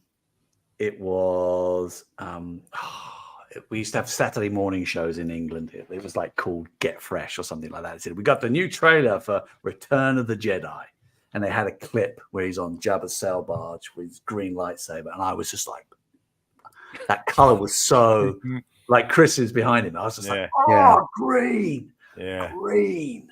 So yeah, green lightsaber. Yeah. All right, this is a question for everyone. And Hell asked, that's right. What's the rest of your favorite guy snack? We had Marmite from Mr. Stevie. That's right. Yimbo, what is it? See, for me, I'm a sweet and salty guy. I'm all over the place, so it depends on the moments. Like today, I was fortunate enough. I had I had my mom's homemade chocolate chip cookies that I had gotten from her yesterday, and I just devoured 5 of them with a little cup of milk, and I dunk. I mean, who doesn't love cookies? That could be its own questions. Like, what's your favorite cookie? Right. I love these corn chips from Trader Joe's. They're like spicy LOT flavored. They're really good. Those are really ripped good. through the entire bag. It's so beautiful. Yeah. I mean, gosh, I snack on anything, but I really like at the moment, if you put a box of Cheez-Its in front of me, it's done. It's done. So here's so at Christmas in our house, Cheez-Its and Twiglets. They're the two things we have. They go together. They go Oh, together. you put those in your mouth, mush them up, and then take a Cheez-Lit, take 2, put them in your mouth, and make like a little sandwich in your mouth. Delicious. All right. I've just imagined soy sauce jam on Cheez-Its now, and I think we gotta try it. That works. Yeah, soy sauce jam with toe cheese crackers. Toe crackers. Well, there was one other question that we can ask, and then Chris, if you would like, this is again, guys, a great honor that we have Mr. Stevie here. He's also going to be celebrating our top 10, so we'll be going through and getting that going. I don't know, right? We're here. Yeah, that's what. Well, I know. I just wanted to remind everybody that's why we're here. But this is very exciting. Can I just answer Josh Brown's? Is it hot and spicy cheeses or extra toasty? This is going to sound like such a 40-year-old toy daddy answer. It's the reduced fat ones. I find that they're less greasy and they're like the perfect amount of just like chippiness. See, now you're saying Cheez-Its. I thought you said Cheeselets. Maybe that's another British thing. You should Which look up Cheeselets? Cheeselets are like little cheesy kind of squares. They're almost like Are they like Cheez-Its? Kind of like Cheez-Its. You sound like Cheez-Its. Yeah, they are. I've got Cheez-Its. Yeah, they're like them, but they're less greasy. You'd like them actually. They're a little bit more. Oh, they're less greasy. See, that's why I like the reduced fat. They're less greasy. Cheeselets. Cheeselets. Yeah, look those up. I think it's a British thing. I think they're made by the same company that make Twiglets, but same print. They look the same, but they're not as orange and greasy. So they're English too. I think so. I feel like Toy Father's toy budget is going to take a hit this month when he starts importing all of these Importing Cheez-Its. British Well, foodstuffs. We do have a road trip to Legions Con coming up in mid-November. yeah. I think you got to order some Cheeselets and some Twiglets. Yeah, Twiglets, for the yeah. car. For the Totally car. down. Let's do it. My cat's called Twiglet as well, just out of homage. So Chris, if you Yeah, want, sorry. I was going to ask Mr. Stevie a question. It was from our boy Wade Create. He said, "Is there one figure you personally want to see made in the future, or is there one figure, character, toy, Of Marvel or just something that I guess maybe that you would have the power to bring to life to some extent, something that you'd want, like if you don't have to go into the war now. Okay, I can't talk about it. That's fine. It's not even on my brand. There is one figure that I want to make, and I got very close to making it, and maybe one day I'll get it made. Ooh. But it's not on my. It's not within my. Yeah, that's all I can say. That's good. Hey, all right. On that topic though, with the Marvel Legends Chris Star, how crazy is that? Oh, that's good. I love Chris Star. It feels like a fever dream that's in the Marvel Legends wave. Yeah, it's mental. It's mental. I love those old sort of stuff. I mean, that's when they sort of please the old man. I go, oh, that's from like the early 80s, late 70s. Yeah, I know that. Like now everyone's going, oh, you're gonna get ROM. We're gonna get ROM. We're definitely getting ROM and all that kind of stuff. But all that old Remco. It's mental. I love it, and I do have a thing for translucent figures as well for some reason. I don't know why. I think that comes from like mailaways from like Obi-Wan Kenobi in '97, whenever that was. It's just sort of like translucent figures. They're fun. They're Something cool. about them. They're my favorite toy snack. I have the Invisible Woman. I have Human Torch. Like as soon as they went up on, I was like, oh yes, I want those. I want those very much. Yeah, I got my original Remco Chris Star there. I'm looking forward to adding the Marvel Legends just to compare and contrast. So we won't ask any more questions about that one that got away, but you might get it. But just one question: like, does it rhyme with Laser Dan?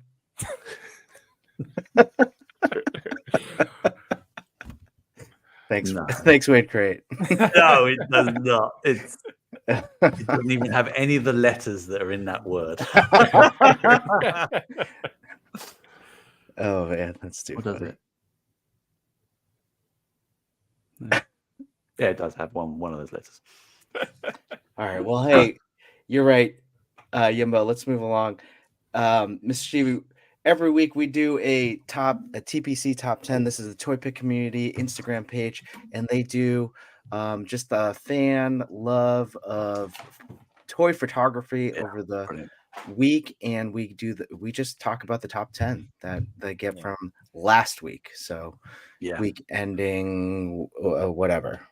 Ooh, and you know what? So the way it didn't pan quite out, your pick. So Mr. Stevie, you nominated some photos for us, which was awesome, and those are up now. So we're gonna get to see how that all shakes out for the top 10 when Friday rolls around. But that was very exciting. I was just gonna look up real quick some of the names just to shout them out quickly.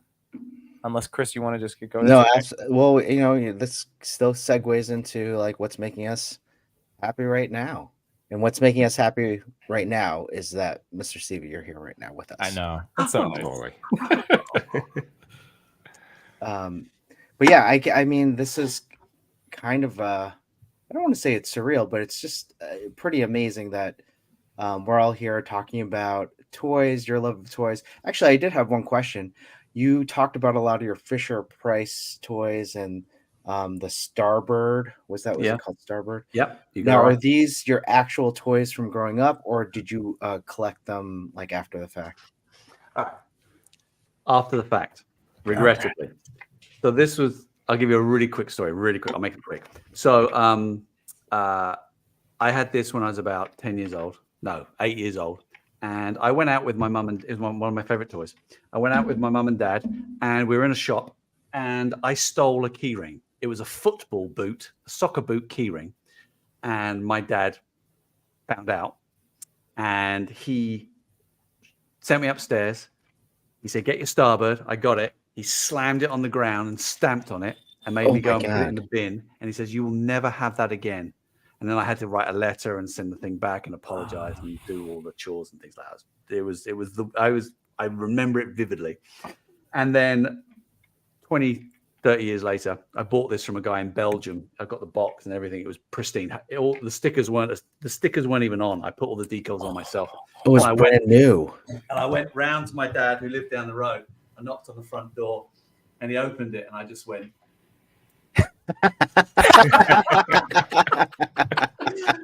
And he was like, "You little bugger." So no, they weren't. These weren't the original ones. I've only got one thing that is original. Literally one, and it's a small blue plastic dog that I had when I was 2. When I lived in Canada, and I had a blue dog, and I used to chew its tail, and I've still got the tail. Oh, you can't see it. I still got the tail. Yeah, we can see it. Off, and I've kept it. So yeah, there you go. Wow. You gotta glue that on there. Get some plastic lock. That's so. I love that. Yima, did you have those names? I did. So just so you are all aware, so these pictures I believe are already up now on the TPC this week. So shout out to Dead Spider Toys, Idealistic Crusader, TX Carlo, Rippick Tan, and just what incredible shots. So that's why this is so cool that, I was hoping, like it's nice to hear from again, a toy company person that the toy photography is this thing that's, you're all aware. And I mean, it's pretty obvious now after all these years of us doing it, but it's still nice to hear that, like, it's it's being there, noticed, and it really is. Yeah. It's exciting. It's exciting. Well, good luck to all those nominations. They're all very different. I know Dead Spider Toys must send me a DM every 2 days. I've been doing so for the last 8 months.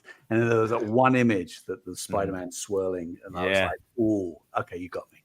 I'm a big fan of Dead Spider Toys too. Yeah, that's cool. All right, well, let's move forward. Secret hashtag. We have a secret hashtag every single week. Last week it was no chewing. TPC _ NYCC 23. That's what it was. Took me a minute. No wonder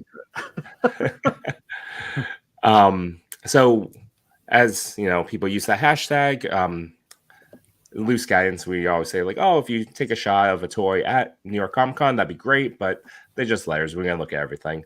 Clearly so. So the first one I picked was Zack Attack Horror Nerd with this awesome shot of the movie Turtles, but kind of posed out in homage to classic horror. Yeah, that's very cool. Sorry, I'm just looking at that Zack Attack one because it caught me off guard, especially with the Turtles that they have like Universal monsters. They do. No, it's like, it's great. I love that's that reimagining. I went with Sid Vicious Toys. I really love that Robin figure, and I thought that was an amazing shot with the bow and arrow. And then go ahead. Sorry. No, I was just going to turn over to you, Chris. Oh, sorry. This one, no chewing picked for me because I was working, but perfect one because it's the One Piece show with Luffy and his mentor Shanks. Fantastic shot. Good choice. I love the way that they're all kind of tonally in the same city. Also, like you could just be turning a camera they could all kind of be exist together. Yeah. I love that Kira Joe 9 in particular. I love it when people play around with focus. That's cool. It's really cool. Definitely. And the funny thing is, like, this happens with the three of us so often, where we like, I don't know if it's just subconscious at this point, but yeah, we'll get some sort of thematic or again visual, like it's very silly. Anyway, ready, gentlemen? Ready. So TPC. for this week's secret hashtag, use hashtag TPC_HasLab. And if you have a HasLab from the past, we'd love to see a challenge kind of go through for this next week. Bust out that old HasLab, take a photo of it. We'd love to see some love given to these past creations. And if not, again, these are just letters. Use it, and we're going to be looking through that, bank of photos done by all these awesome photographers. Check it out. Hey, this could be a great reason for some people to take out their. Sorry, you just threw me off. I was gonna say, like, the Razor Crest stuff that's been, like that we haven't seen gracing our social feeds in a while. I always encourage going back to revisit some old toys from the last couple of years, especially if you haven't shot it in a while. One of my ideas, or one of the things I really want Giant Man to do when I'm just gonna be positive when I have him. I kind of want to take photos of him just like in the kitchen trying to bake like Christmas cookies or something like that. So maybe this week I'll dust off the Sentinel and he's gonna be the baker. See, there are reasons why we did the cheesy smile. Yeah, it's perfect. It's got to be social. So that was definitely a thought out thing. Giant Man on the couch eating cheeselets. Not Cheez-Its. Less greasy than Cheez-Its. Which is good because you really don't want to get the grease on the Giant Man's fingers. So that's the perfect combo. All right, let's move on to the TPC top 10 to number 10. Ooh, sound effects. Oh, shoot. So this is a little self-serving, but hey, that shouldn't be allowed. What? We don't nominate ourselves, but this is one of my photos. No, I think I'm joking. Behind the Plastic People did this one for me. One of our associated shows that connect into the toy pick community. So we have. I mean, this is one of your most celebrated photos, right? We won't talk to because I think we've even talked about this one before. I think we already have. Yeah, it's spectacular, and I love that this was just like when you eventually told us, because this could be set anywhere, right? Like this could be a Canadian forest, but really, like, I mean, I think that's the most interesting thing. That's what on your car. Yeah, that's and then with atmosphere aerosol. Is this atmosphere aerosol? Waiting for AAA to come out. Yeah, I was intentionally skipping that, and like I was late for work doing this, and I was just like, you know what? But there was already some nice fog because it was fall, but then I had the VHS Wolverine, and I had, I don't even think I grabbed another light, so it was just natural lighting, and then I just blasted with atmosphere aerosol. Oh, okay. Wow, that's a lot. People drive past going, "What's that guy doing?" Whoa. I'm sure they think about that every time. That's cool. I love the stories. I love the stories behind photos as well. Smart. Chewy, I'm just gonna keep it to one question for you right now, and that is, what's your favorite fictional vehicle out of your franchise vehicles, like your go-to iconic rides? What's a go-to? What's your top? You can give us two. The DeLorean is your top. Yeah. All right. Yeah. That for me is just so striking. I'm watching that movie when I was a kid over and over again, and it's the lighting from when Marty has to slide across the hood and has that like metallic blue purplish tint on the hood. It's just stained in my memory. Very nice. Very nice. Well, congratulations, Mr. No Chewing. This is a wonderful photo. Guys, I don't know if you know this photographer, so go check out. This is the time I'll remind everybody to go explore any accounts that you don't already know over on Instagram. So go check out No.Chewing. Give him a follow. Congratulations. Give that guy a follow. What a spectacular. I just wanted to say, I know, we don't want to spend too much time, but No Chewing, I love this. One of the things that stands out to me is just his walking pose, which is always very difficult to get into a photo, but just that back leg, that back right leg coming forward or coming in the back makes the photo just like right there. Mwah, right there. Like a cheeselet. Shit. Yeah, it's got a lot of weight. It's good. Yeah. All right, let's move on to I gotta hold on. What is this? So I didn't want to spend too much time on myself. I wanted to pass it forward to this other photographer, Dad Fett, who had this awesome photo. Didn't make the top 10 this week, but it was in the running. And on the message itself, the post, it says, "I'm just trying to come back. Life has been kicking the shit out of me, but I'm a stubborn individual that doesn't know when to stay down. Keep fighting for what you love." And this is just, I saw this photo, I saw that message, and it struck me. So for those that don't know Dad Fett, feel free to give this full love. Visit that account. It doesn't hurt, doesn't harm, doesn't cost you anything to show a little support in this awesome community. Yeah. Follow. Beautiful. Love it. Number 9. Mad like a clone. Mr. Stevie, what do you think? Chopper! You're a big Star Wars Is fan. that the 375? That's the Black Series chopper. I was wondering whether that's the 375 chopper. I rebought all my old Rebels figures that I did in like 2014, and he was like $90 for like a 375 chopper. But yeah, it's good. I like Chopper's cool. Chopper's the best.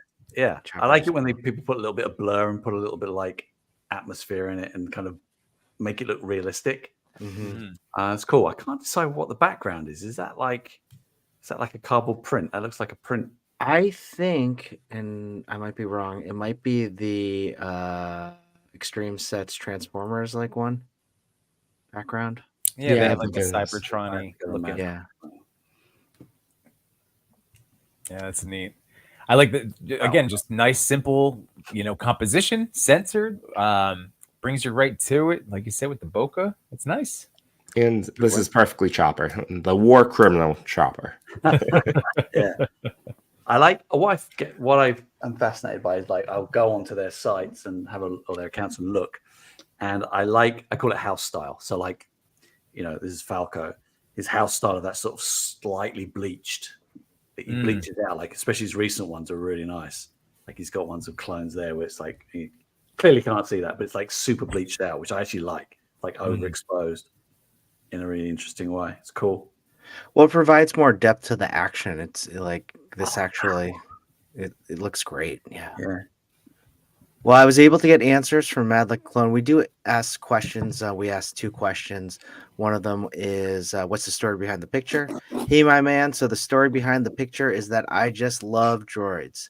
Chopper, in particular, doesn't get the attention he should as a war criminal. There you go. Chewy. What I like in the toy community right now? Good question. Not everyone chases the night and people also treat others to something.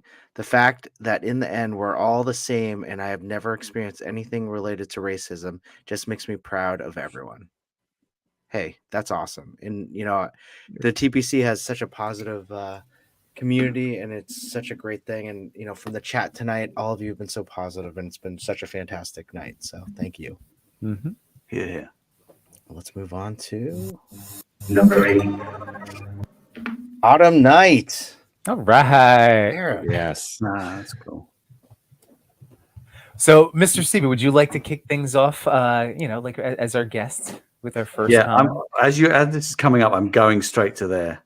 That's amazing. And by the way, Mr. Stevie, he's literally role modeling what we ask all of you guys to do each time, whether you are live with us in the chat or catching the replay. Yes, Autumn Night. That is Eric. Hey, Eric, I'm following you now, and I have to look at the context behind everything else because I scroll down, I go, okay, he's got lots of sort of bright neon colors and kind of weird. What's that? That's awesome. He's a big turtle fan too. Big turtle fan. Yeah, big turtle fan. Loves the horror stuff. All right, into wrestling too. In there. So what's he got? Okay, we've got Stranger Things going on. Playing that. Oh yeah, I love the way people are making these arcade shells. I like skateboard. I used to have grip tape like that. I used to love doing grip tape, little patterns and things. Yeah, it's cool. And like traditionally bad carpet. I like as well. So and I like it when people- downstairs, like an Yeah. arcade that you have to go down Yeah. into, like Yeah. you know, like one of those.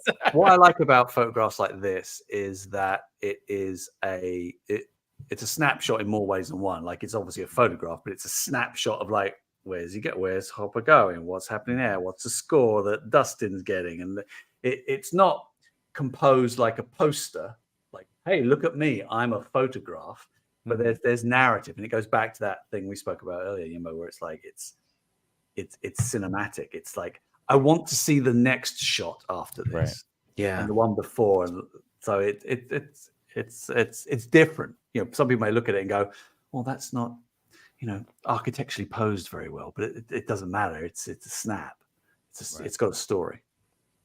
Yeah, I totally agree with you. When I was looking at this, it looks like a photo, right? It looks like there's nothing symmetrical about it, which I kind of enjoy. It's like a moment in time right now. For me, my favorite part of this photo is the backpack in the corner near the X-Men cabinet. Yeah. It just reminds me of like, wow, this kid just came after school, wanted to play some games right before dinner, maybe getting some stovetop stuffing at dinner time. I don't know. Who's the figure playing the Turtles game on the far right? I don't recognize. Yeah. That. Is that like a wrestler I figure? think that is a think wrestling so. figure, Yeah. but I could find out, but I'm I not sure. wonder if there's a reason, because everyone else is Stranger Things, right? Whereas this Right. one is different. I'm like, why? What is that? Just someone else, or is there a little Easter egg there? That's a good question. I will I have to. I will have to ask him. But let's see. What is All it? right. I like how Hopper's kind of leaning on the wall, like he's got it drunk. Yeah. I like that too. It's good. He's hurting. Yeah. She's like, great. yeah, I don't want to go there. Yeah. Again. We're gonna have Well, to find out the about next that guy. picture is like probably him outside of the arcade smoking a cigarette, and then seeing some sort of crazy thing happening. I love Hopper. It's a great character. And the funny thing is, it could like the answer, as a toy photographer, could just as well be, I wanted to, make sure I had a female in my frame, like at least one girls play video games too. It could just be something like that, Or That's even what just happened. more people in the arcades than the main I know. characters. True. Yeah. I'm just thinking with Eric, and it's kind of like because I know he also loves the wrestling figures. So, Did we have that any could be- answers? We do. AJ Lee, someone said it might be. I don't know. So for the first one about the photo, I bought some custom decals to use on the Fortnite cabinets. Then used a few mouse pads as the carpet. LED lighting brought out the neon colors. I then edited lighting effects to make the arcades appear illuminated. The most difficult part was selecting a good height to photograph the image. If I was too low, you couldn't see the background in vending machines or arcades along the back wall. If I was too high, it looked like a security camera image. And for what's making them happy in the toy community right now, what's making me happy in the toy community is hosting or taking part in collaborations, getting to see the art side of the community and meeting more creative photographers. Fantastic, Eric. Congratulations on number 8. That's a mouse pad. Number 8. Yeah. Number 7. Be Weirdium. Yeah. Yeah. Was that an intentional? Sometimes I don't even know what's intentional or not anymore, Chris. What? Be weird, I am. Oh, Be weirdium. Be I thought that Weirdium. was. I thought that. That's how I read it off too. I think. Yeah. Be weird. Be weird, I am. Yeah, The Harry makes Potter more spell sense. for being odd. Be weirdium. I was thinking that. I thought it was European. Hey, if you're European, that is not Waldo. That is Wally. We call him Wally in England. Where's Do you? Wally? Yeah. Where's Wally? When I was traveling over the summer, I forget what they call him in Switzerland. It's not Waldo either, or Wally. Is it a W name? Yeah. I'm gonna look that up now. Damn it. But yeah, his name changes around the world. Jimbo. Be weird, I am. I can't believe that. I love this photo. This photo caught my eye, and that's what I nominated him. He has some amazing photos. Be weird, I am. And I thought this one was just so funny. It just cracked me up. I loved the Where's Waldo books growing up, and actually just the other day, I didn't realize there was such a cast of characters in the Waldo books. Like, there's a girl Waldo, which is I called her Walda, and everyone seemed to be like, "Yeah, it's Walda." Is it someone else? I have no idea. No But I idea, know what Chris. you're talking about. I do know there's an expanded Waldo verse. Then Mrs. there's like an Dog. evil, like I wouldn't say evil, but like the opposite of Waldo, and he has black and yellow. I don't even know. And he like- never wants to blend into the crowds. Like he wants the attention. He's Like always Wario. like, he's like, look at me, like always next to him. Always taking a selfie. But yeah, this one's a great photo. Just a great portrait, and man, holding the knife with that smile is so creepy. That's what it is. That's what gets me. That's such a perfect pose, and oh god, even the lighting. But the lighting with the shadows, right? Is that a fence? Do you think that's a fence right in the foreground? Yeah. Oh, that's what makes it even funnier. That's a nice little touch if it is. But just having that, oh, so good, so good. He's in, do we have? Oh, I'm sorry. No, go ahead. Just gonna say, do we have answers from Be Weirdium? Be weird. Yes, we do. Be weird. That's his new name. That's how I pronounced it. I really did. Thank you, no chewing. He wrote, "Hey, Toy Daddies and TPC fam, y'all can call me Be Weird for short." Okay, he wants to be called Be Weirds. I have a collection of T-shirts I've acquired over the years, and this photo is basically a ripoff of one of my tees. I wanted to make the photo a movie poster. I wrote a fake movie trailer style synopsis and posted that with the photo. Oh, we should bring that up. But I did not finish up the movie poster aspects. The blurred dial and fence props are by 78 points of articulation. Heyo. The figure is Where's Waldo, Mega Hero Waldo, 1/12 scale figure by Blitzway in 5 Pro Studio. For the shot, I used one small Ulanzi light located screen left positions, just far enough away to keep the highlights from blowing out, and a small bounce card placed between Waldo and the fence in front of the Waldo. The focal length was there's some good details. Thank you, Be Weirdium. The focal length was 70 millimeters with an f-stop of 4.7 ISO 100s. Oh wow. Some things I would like to acknowledge as making me happy in the toy community today are: I just got a shipping notice from Mezco for the Owl Man from Lord of the Rings. Ooh. I was so surprised to see they were making that figure. My dad loved horror movies, and we watched Lord of Tears a few times before he passed. Dad also loved cool toys as a grown man, so I'm stoked. Also, all the support for each other and good vibes the toy community has to offer makes me happy day after day. I really enjoy seeing the collections, creativity, community, sharing of knowledge, and lack of toxicity. Amen. Yeah, Great answer. Thank Great you, job, Be Be Weirdium. Weirdium. I loved his little story. He's kind of Waldo's living in this quiet little town, and people are sort of dismissing him and can't be bothered to find him in the pages, which over the years, this neglect causes Waldo to slowly lose his colorful and cheerful appearance, transforming into a sinister figure consumed by bitterness and rage. Great And then he goes on and on and on to kill everybody. This would make a very low budget A24 film. Like all you need is basically a guy in that outfit. 100%. You can see me now. Ooh, that's the hashtag. Congrats, Be Weird, am I? Oh gosh. Am I? Be Weird, I like am. Be Weirdium. I think that's cool. Be Weirdium pictures. Number 6. Digital Inbound. This like is horror? rad. Do you like werewolf movies? I used to live. Okay, another quick story. I'm sorry, this is taking way too long. But I can't live in old houses. I lived in 2 haunted houses as a kid. No way, really? Yep, very very bad. And It was I went bad. to a friend's house. What's his name? Not Danny. Was it Danny?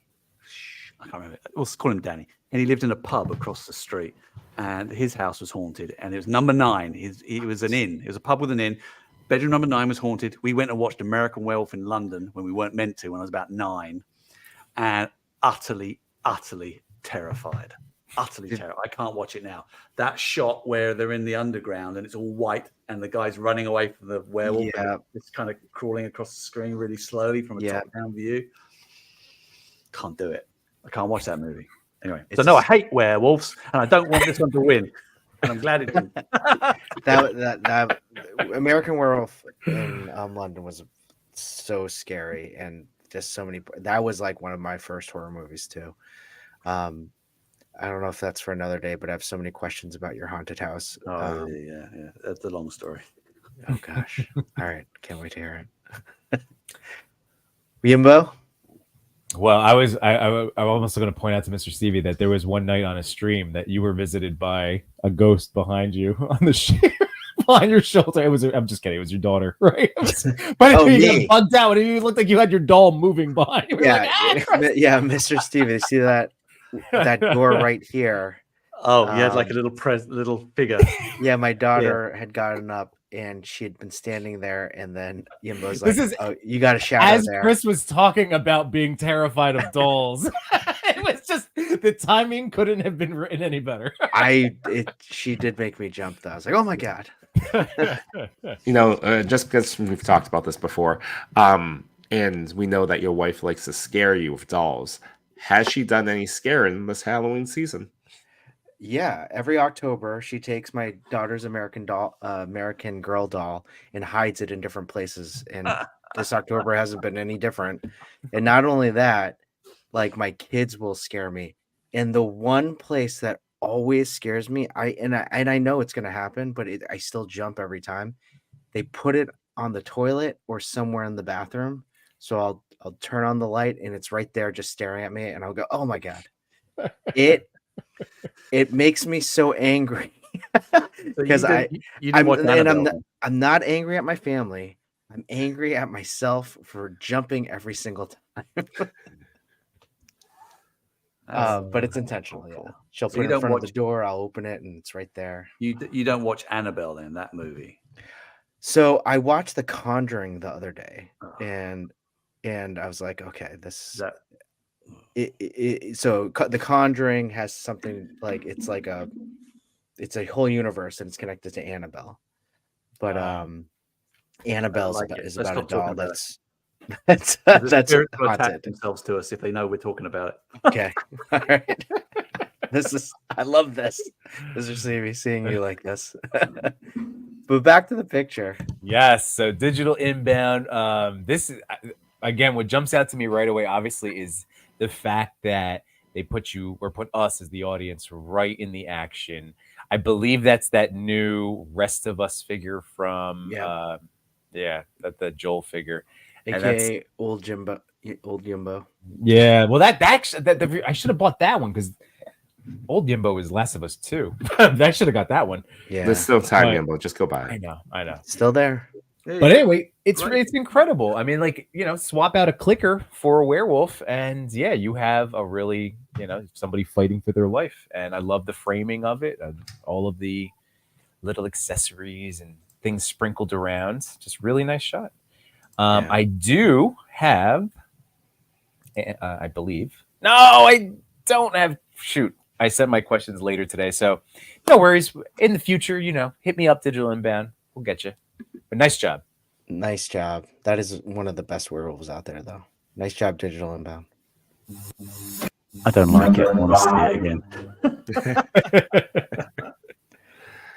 Jade and Ivory. Oh. Wow. Well, I'll let the guests kick things off, Mr. Stevie. Come on, the Boy Scout. He's. Well, I'm going to ask a stupid question now, and I'm going to look stupid because all the Marvel fans that know way more than I do are going to say, "Did Red Skull have did he wear the cap suit or what's that about?" Yes, he did. No, he did. Thank you. I thought he did. He did at the end of the Old Man Logan run. I believe he's in the cap suit. That's cool. As he collected all the trinkets from all the heroes he's defeated, he's wearing his arch enemy's suit. Well, then I like it because that's taught me something. There you go. Go away and look it up. But it's cool. Nice. Again, the opposite of the last of Eric's one, where this is a poster. This is a nicely framed central focus. motion. You know what's going on. You kind of want to know how did he get to that state of having his face caved in. But yeah, nice symmetric, not totally symmetrical. I actually quite like the way he doesn't make it symmetrical. Apologies with Jade. I don't know if the photographer's male or female. I like the way they centralize it, but then just slightly twist it out. Silly little things. It makes it feel more natural. Yeah. So I now need to go and find out Jade. Yeah, Jaden Ivor. He runs the TPC Discord. Such a great dude. He loves his Reblatech. One thing actually, it kind of mixed me up, but it reminds me very much. Yes, Red Skull did wear the Captain America costume. This is kind of like a reverse, though. Old Man Logan took the shield and did the same exact thing, but to Red Skull. And this is like a shot for shot from what I remember. Oh, nice. I just realized he's smacking Batman's face in. I couldn't see is that Batman? Yeah, Yes, that's, but Yeah. look at it on there. It's lighter. I can actually zoom in and go, oh, he's kicking in Batman. That's funny. Well, we do have answers. Jaden's in the chat with us too, but we do have some great answers from him. So here we go. So, oh man, he goes, I took this pic about 2 years ago using the Gucci Captain America with some Marvel Legends Red Skull head and the Mafex Hush Batman. The effects are from the great super action stuff. There we go. And the dial was just some simple spray painted XPS foam. As for the story, I just liked the look of Red Skull Cap from Old Man Logan and thought the Gucci was a good body for it. What's making me happy in the toy community right now is honestly all the attention the toy community as a whole is getting, with ESPN doing that Andy's Room promo pic behind the plastic, joining the TPC crew, and all the new faces we're seeing on the Discord. It's a great time to be in the community, and I hope we keep growing and supporting each other along the way. As for promotion, I want to thank the Behind the Plastic and tell everybody to go sub to them on YouTube while they're there. Go follow, figuratively speaking, that Jaden hosts with Toy Mirth and Arson Fist. So there you go. Boom, boom. Boom, boom. Thank you, Jaden. Awesome job, man. great film, man. And no chewing.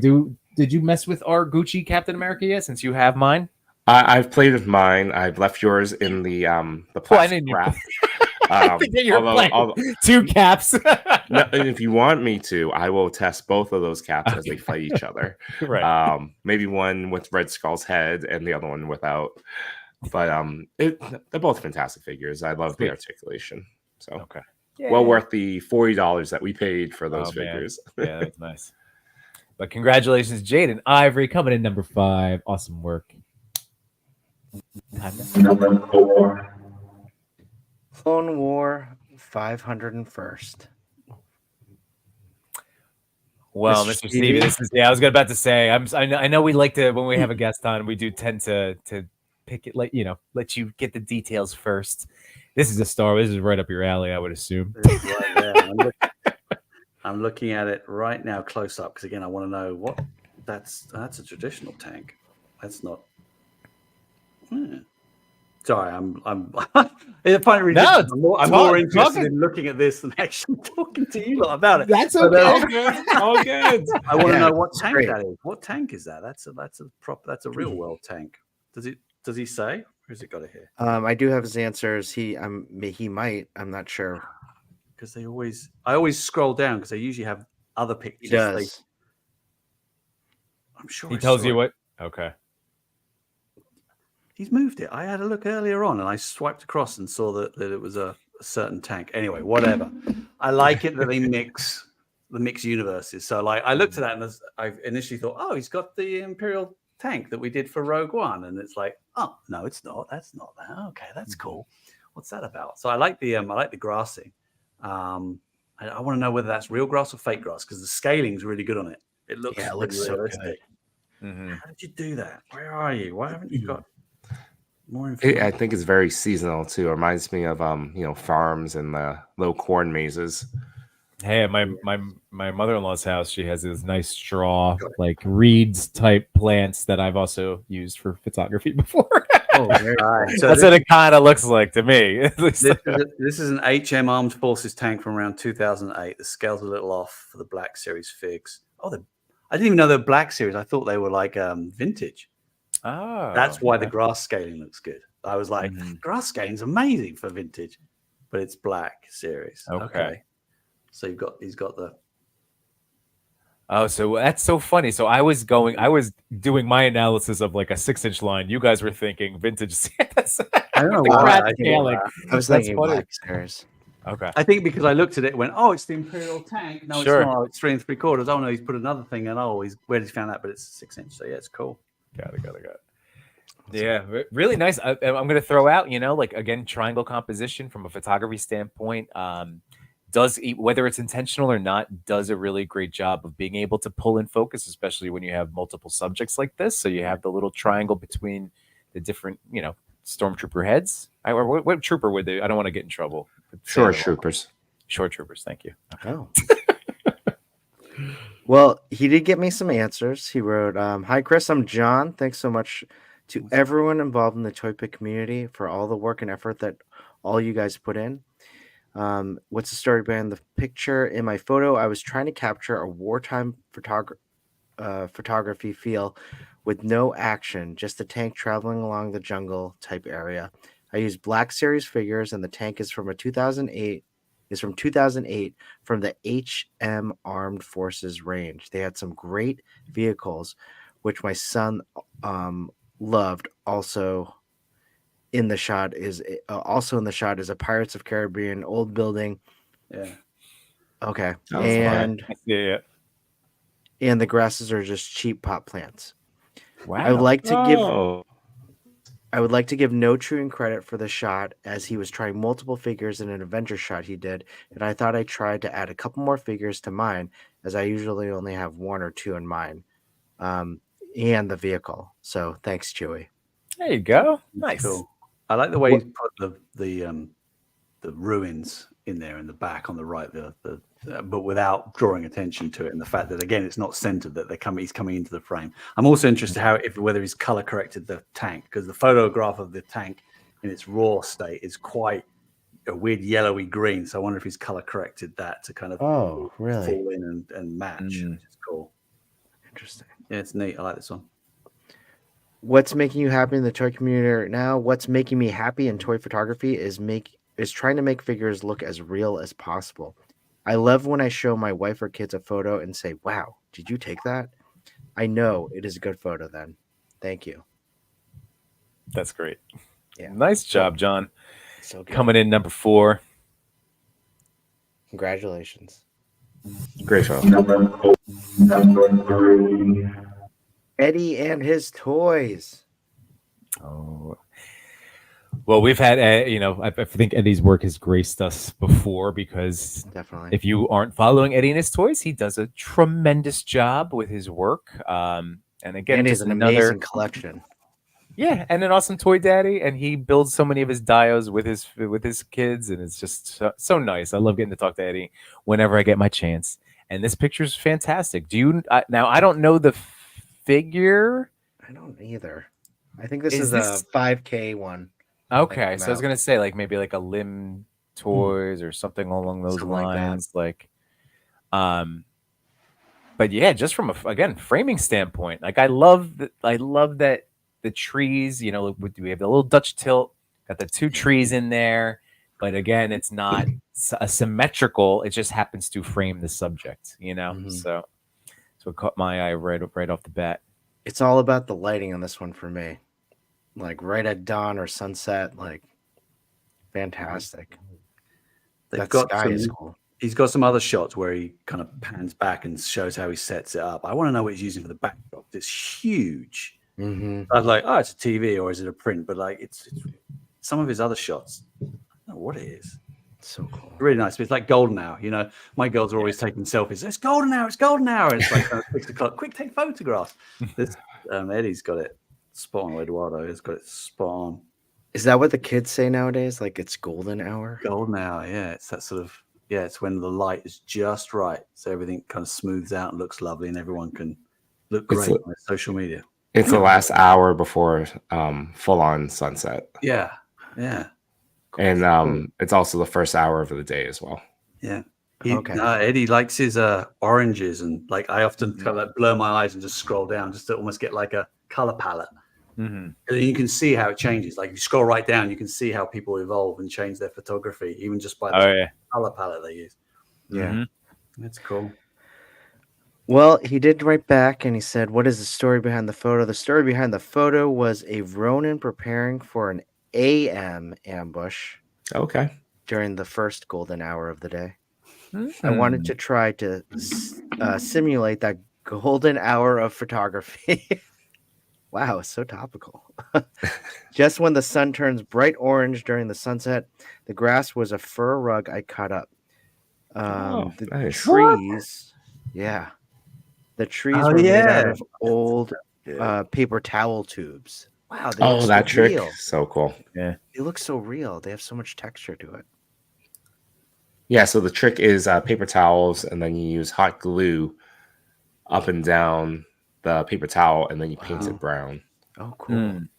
So you get that level of texture. I want to see him. I want to see the rug just on its own, like how he's hacked it up. That's so Yeah. cool. Where he's chopped into it. It's crazy. That is crazy. What's your favorite thing about toy photography?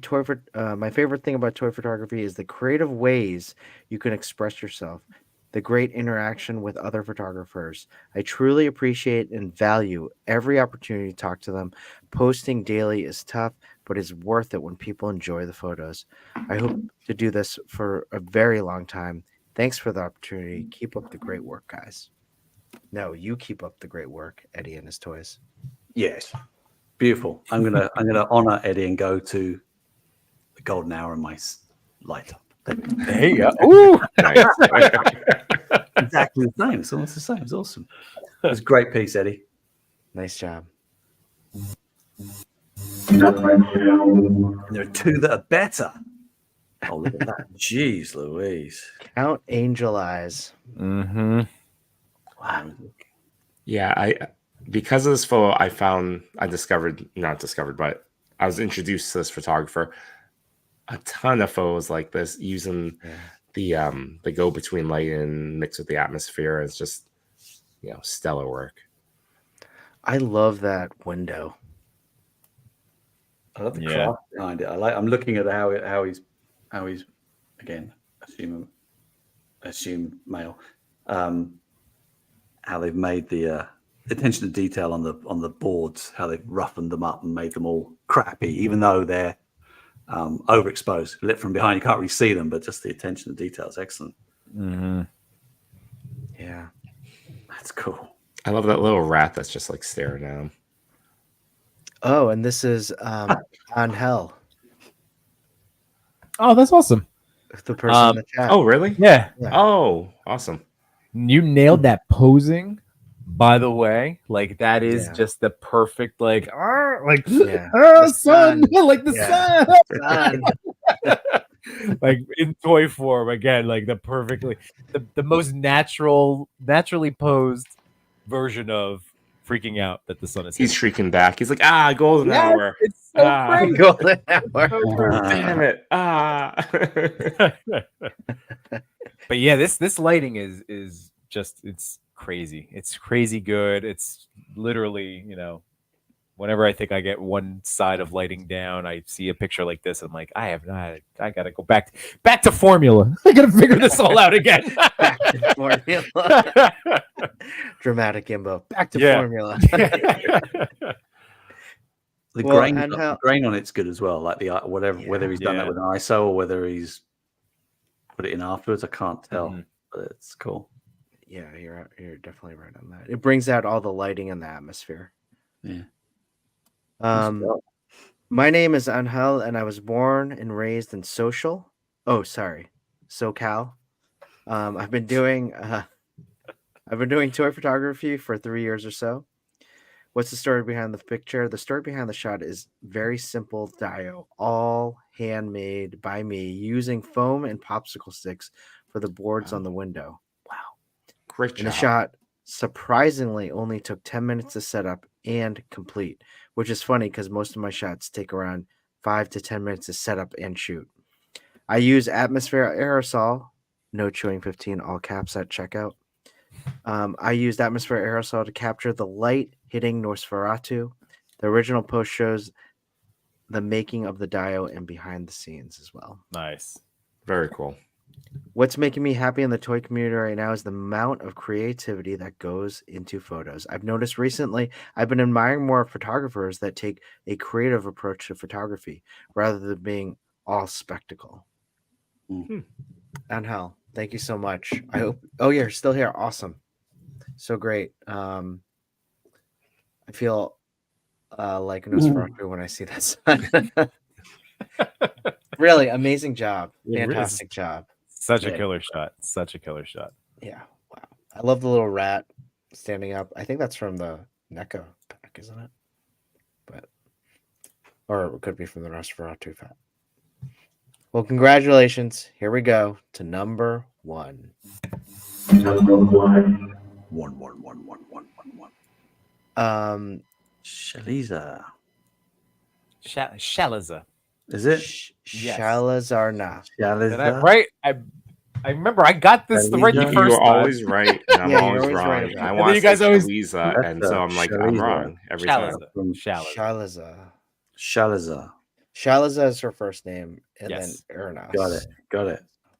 She From is Malaysia? another spectacular toy photographer. She's one of the the Toy Pick community nominators too. Again, all of the way the top 10 shakes out is just through the votes from the community. It's just amazing how it worked out. And I mean, Shalaza, she kills it. The kinetic action and movement she gets in all of her shots. She's another one that I love looking at her behind the scenes reels, because even though I haven't done any of the messy stuff that she's done with dirt, rock, stone, water, all that, like it makes me want to one day. Like I just haven't done it yet, but she gets in there and she just has so much fun with her stuff. She makes it look so easy too. Yeah. I love it because if you look at her behind the scenes, it's like so messy and natural, and it looks like she's having fun. Yes. Yeah. Very true. Well, it just pours out through her work. So yeah, this is an Arson Fist to say. I love this shot of gallery is insane. Yeah, she's really here is. tonight. That's awesome. she's Thank here. you for joining, of course. Oh my god. So yeah, anything that you want to say specifically about this particular? Because I was just showering her whole account with love. She's a wonderful person. Is Shaliza? I read she's Malaysian. Is she in Malaysia or is she in this country? Do we know? No, I believe she. I definitely know she's in another country. I don't know where. Cool. If you'd like to share Shaliza, please do. If you want, I just love the fact that this is, if it is, it's a global thing, that they're getting people in different time zones, and you kind of Oh yeah, absolutely. Yeah, and that's what it's mid morning for them if she's out there, so that's good. Yeah, it's Malaysia. Yeah, fantastic. Yeah, and you're here. Oh, Always appreciate you having coffee and joining us talk about. Yeah. Shaliza was here. Shaliza was one of the first people to join. I remember her joining. I remember seeing the name. Yeah. That's an unusual name. That's a cool name. Yeah, that's what's great about the Toy Pick community. It is very global. We have people all over the world. It's fantastic. I like trying to find if there's different styles, different kind of cultural styles, and like how things are photographed. Like there's cultural styles in food and anything that's creative. There's always different approaches. I run annual innovation summits with Marvel, and we make sure we have people from like 5, 6, whatever many continents we can get, and the ideas that come in are always different. They always have a certain approach. So I'm trying to, I can't look straight away and go, oh, there's a style, but it's I'm fascinated by that, the sort of cultural influence on taking figures of toys, which everyone's got, right, in a different way. And that's such an amazing thing to do, to get different perspectives from different countries, different people, because not one perspective is the right one, right? Yeah.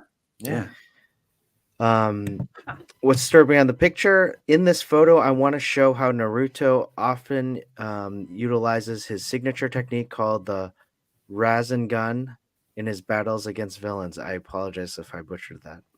The impact of the Rasengan is highly destructive, capable of causing significant damage to both the target and the surrounding area.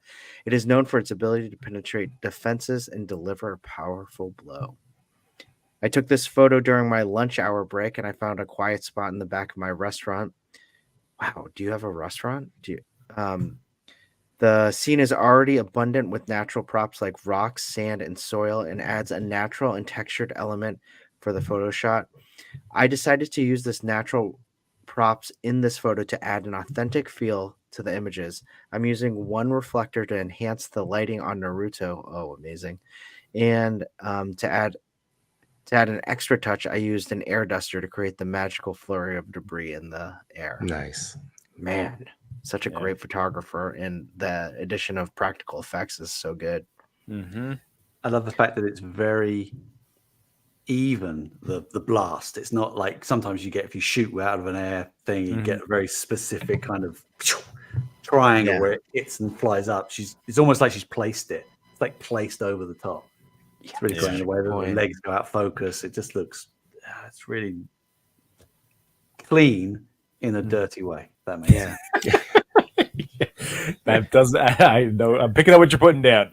Yeah. I found it behind the scenes now. There we go. There you go. Real quick, like just to go through some. So Wade Create is hitting with the smiles. Send the giant man so she can promote it in a shot.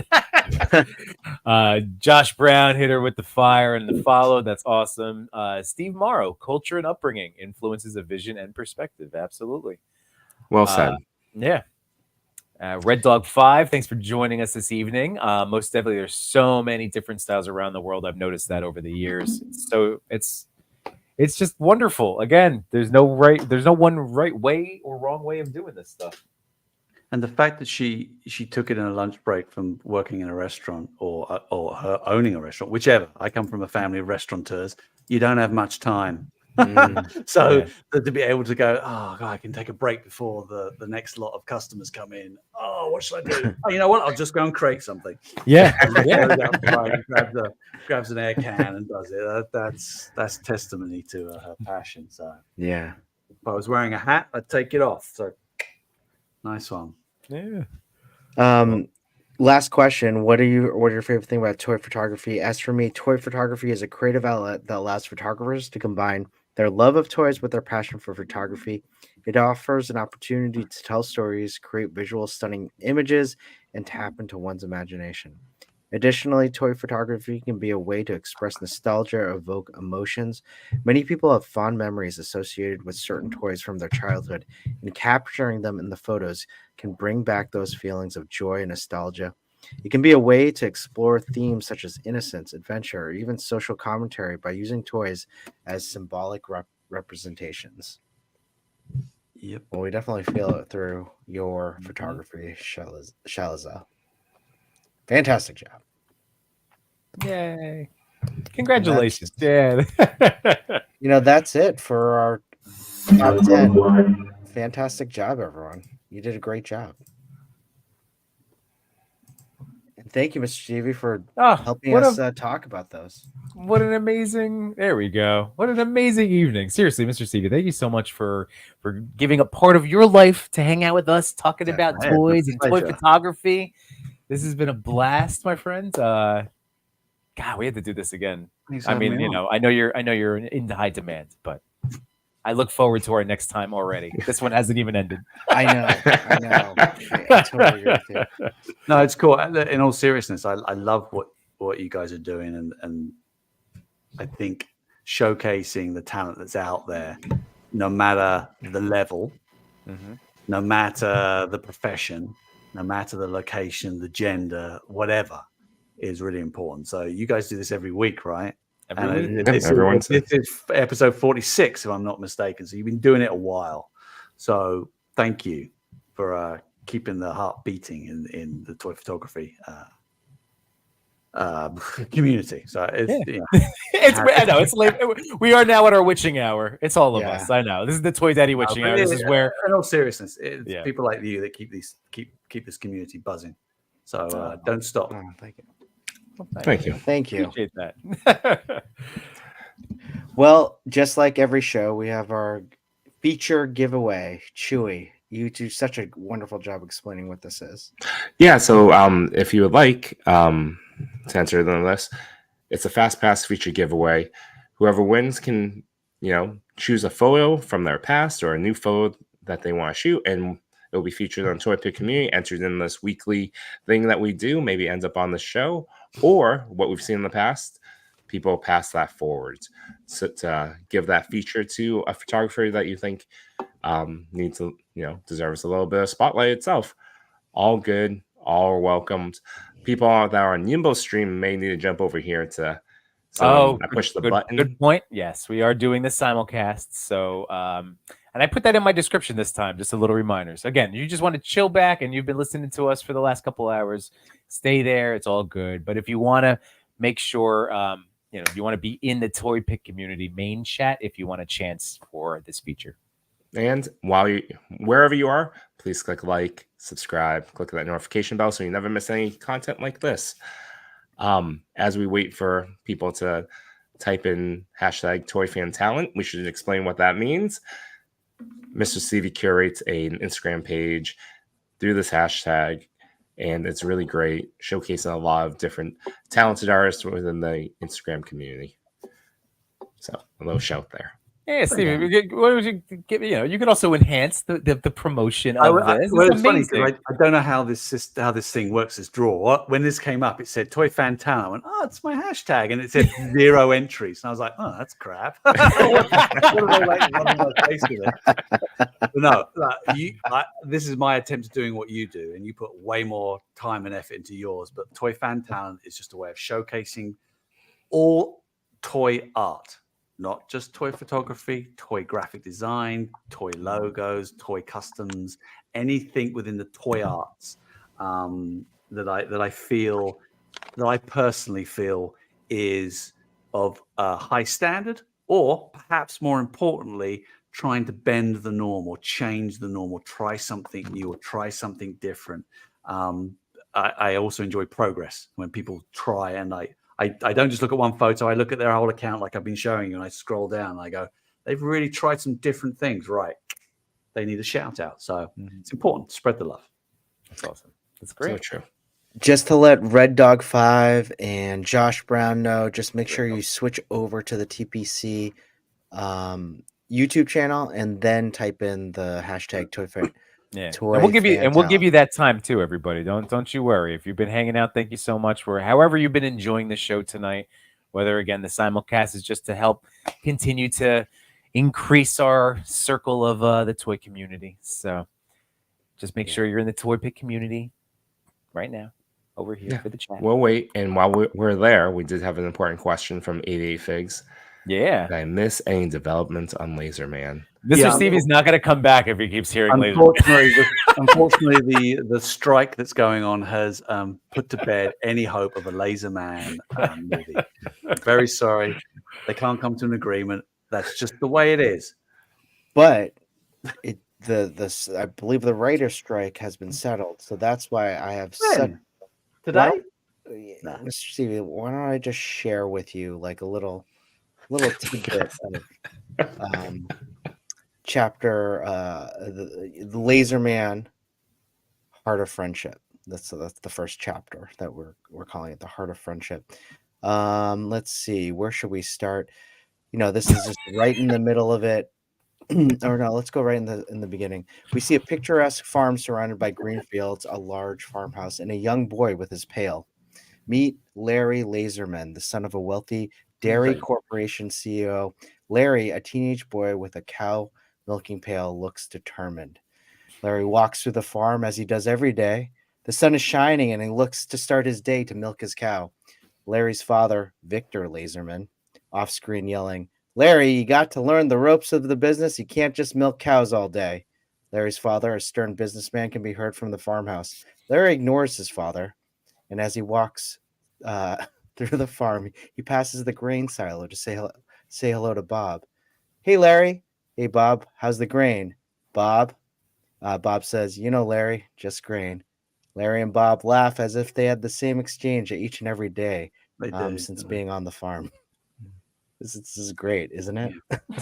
I'm enjoying it. I love Bob's motivation for grain watching. Well, it's just a little Easter egg because, spoilers, Bob turns into Grain Master later in the son of a bitch. So I never liked Bob. We'll build in. Let it grain vengeance. So, just going back, there is a secret base hidden in Greenville or wherever, Green Meadow, and it's a top secret forge. They call it the Forge.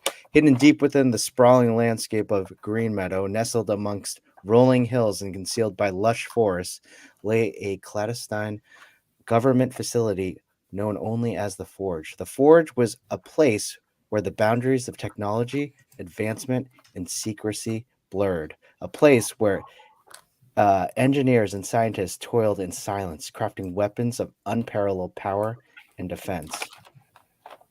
Yeah? There What do we you go. think? And they also milked cows Uh, quietly because you don't want to milk cow noisily. That is not a good idea. no, it's got to be in silence. Right. And so it's like that's a lot of udder you got to tweak. You don't want to be making noise. You got to do it nice and quietly and respectfully. Ah, this is like a dream. I can't wait. This is a dream. to hear the This is a next dream, story everyone. of- Oh my god. Actually, This is I a quite dream. like. How did you say the surname? Laserman. Laserman. Yeah, Laserman. Larry Laserman. Larry Laserman. Yeah. Cool. Yeah, well, I won't go into more. Thank Keep you. the audience wanting more. You know what I'm saying? That's right. That's right. We did have an M. McKinney question earlier. Question in a war: who's winning? Star Wars Mandalorians or Predators? Predators. That one's tough. Multiple Predator. Oh my god. Oh. Can predators have jetpacks? Can we read Ed McKinney's next question? Do they have jet? I think. Can predators fly? They don't have jetpacks. If they have jetpacks in any of the I mean, like I immediately want to say Mandalorians. Just from the air power, superior air power. Although they tend to run out of gas quite quickly. Right. And because then there's that. I mean, they don't move, from all the live action shows, they don't move very quickly. They rely on the armor protecting them from getting shot and then the armor, there's a lot of exposed, like they're very confident that armor's going to catch a blast. It's a good shot too. I mean, they're not like Imperial troopers. Yeah, I think that Predators are taking it. But my think initial Predators thing was Mandalorians, but I think I think you're going to see a lot of pulled out spines. I mean, they have they have bombs capable of an atomic bomb, I want to say, or even like a fraction of that, right? In the end of the first Predator. It takes out the whole forest. Yeah. Napalm. Yeah. I mean, that's pretty powerful. I don't know if a Mandalorian armor can last that. One was beaten by Danny Glover. That's true. Very true. I can't remember how he beat them in the end. Yeah. They have issues with mud. That's true.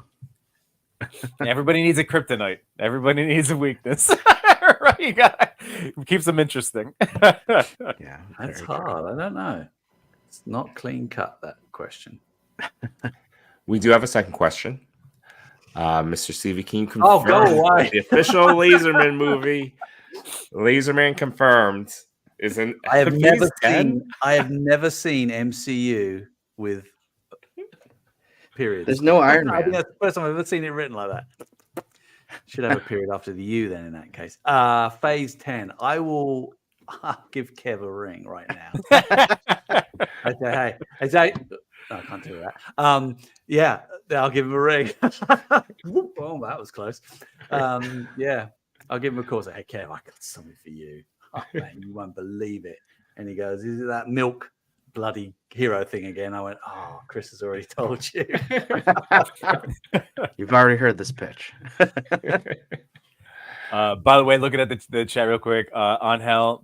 But yes, by all means, take that idea. Like it's sometimes we just say things that you're right. That would be a very epic shot of a predator holding a decapitated spine with the Mandalorian helmet. So yes, by all means, somebody make that happen because that would be awesome. And 88 Figs, ciao bella. Just a little, hey, I see you, buddy. He is currently in Italy watching us, 6 hours ahead and very early morning. So yeah, hi 88. Gets that ciao bella. You're still all right. What do you think? We drawing this bad boy? Yeah. All right. Clicking away.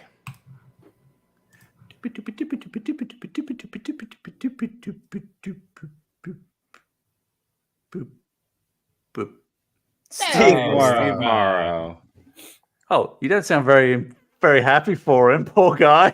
No, we're happy. Steve Morrow. What's up, man? Yeah. Steve Morrow's. Oh, Steve. It's true. You did hit him with the Steve Morrow. Oh, Is he a regular? I Steve didn't mean it irregular. that way. It No, was- like Steve no, Morrow. joke. Hey, I'm it's joking, Steve Morrow, I'm joking. everybody. This is the witching hour, the Toy Daddy witching hour. I, it's gonna seem bad now because I'm also gonna say I'm gonna click the button again so we could give another fast pass feature away, but it's not because Steve Morrow got the first one. It's just because we have a lot of people in the chat. Nice. Let's do it up. Do it up. Because Because we Chewy was not can. happy with Steve Morrow. Just I kidding. want to see. Just I kidding. wanna No, see we haven't. high This energy is, for the this next is winner.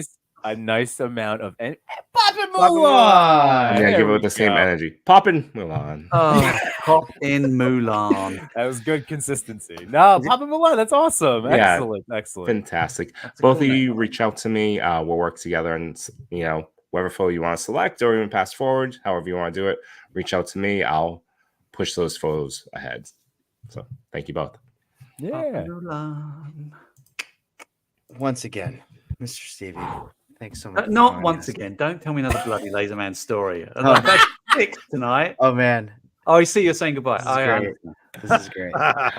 Giant Man is currently sitting at 6,313. Whoa, that's a lot. That We what had before? 13 in this last hour. Did So you? That's all right. Yeah, we were. Yeah, That's keep awesome. going, people. Yeah. It'll tick up. Yeah. Remember, if I don't know, if it looks cool to you and it's at a price point that you can swing, back it. Definitely. If you don't, there's no reason to hate on it because there are people like us that would like it. You know? Like, I would like it, so maybe we just keep If Giant Man doesn't back, there will never be any more HasLabs for any brand. Yeah. Crazy, I just crazy. want it. Oh god, joking. that'll be the Clearly that'll I'm be the joking. start of the no, I know. That'll be the start of my heel turn, my internet heel turn. I'll go. That's what tips you over. That's gonna be it. Giant Man. I just want to thank the chat again for just being the most amazing, positive community that we always have, and you brought so much humor, so many great questions, and just the enthusiasm tonight behind Laserman was fantastic. Thank you all. Solid. I'm gonna go and jump in that grain silo now. All right, Bob. See you.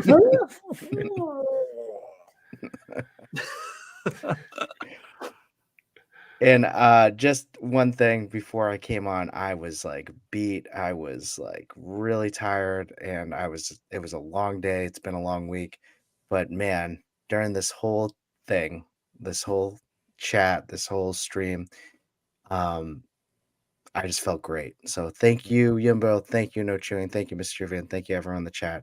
Thanks for everything you did today, because it really turned my day around. So thank you. Awesome. Can I just end it on that or what? What's that curtain on the left? Yeah, I'm right next to my window. My wife just All right, came don't on, and I open know that. she There's doesn't a like to be on the little camera. doll behind it. Thanks, everyone, guys. Really appreciate it. Keep Thank you. doing what you're doing. You're doing a fabulous job. Deeply respect it and deeply appreciate it. And follow us all on our YouTubes and our, I was going to say Facebooks, Instagrams. Yimbo reviews everything on Sunday. Toy Talk on Monday. TPC on Wednesday. We'll see you all next week for another episode of the TPC Top 10. Unite my toy collectors, photographers, and more. We had some fun tonight, but we're out of pictures to explore. We thank you for your time. It was nothing but sublime. Though it's time to go to bed, don't be filled with dread. Because next week we'll be right here. Your toy daddies will appear to bring you joy and laughter every night and here on after.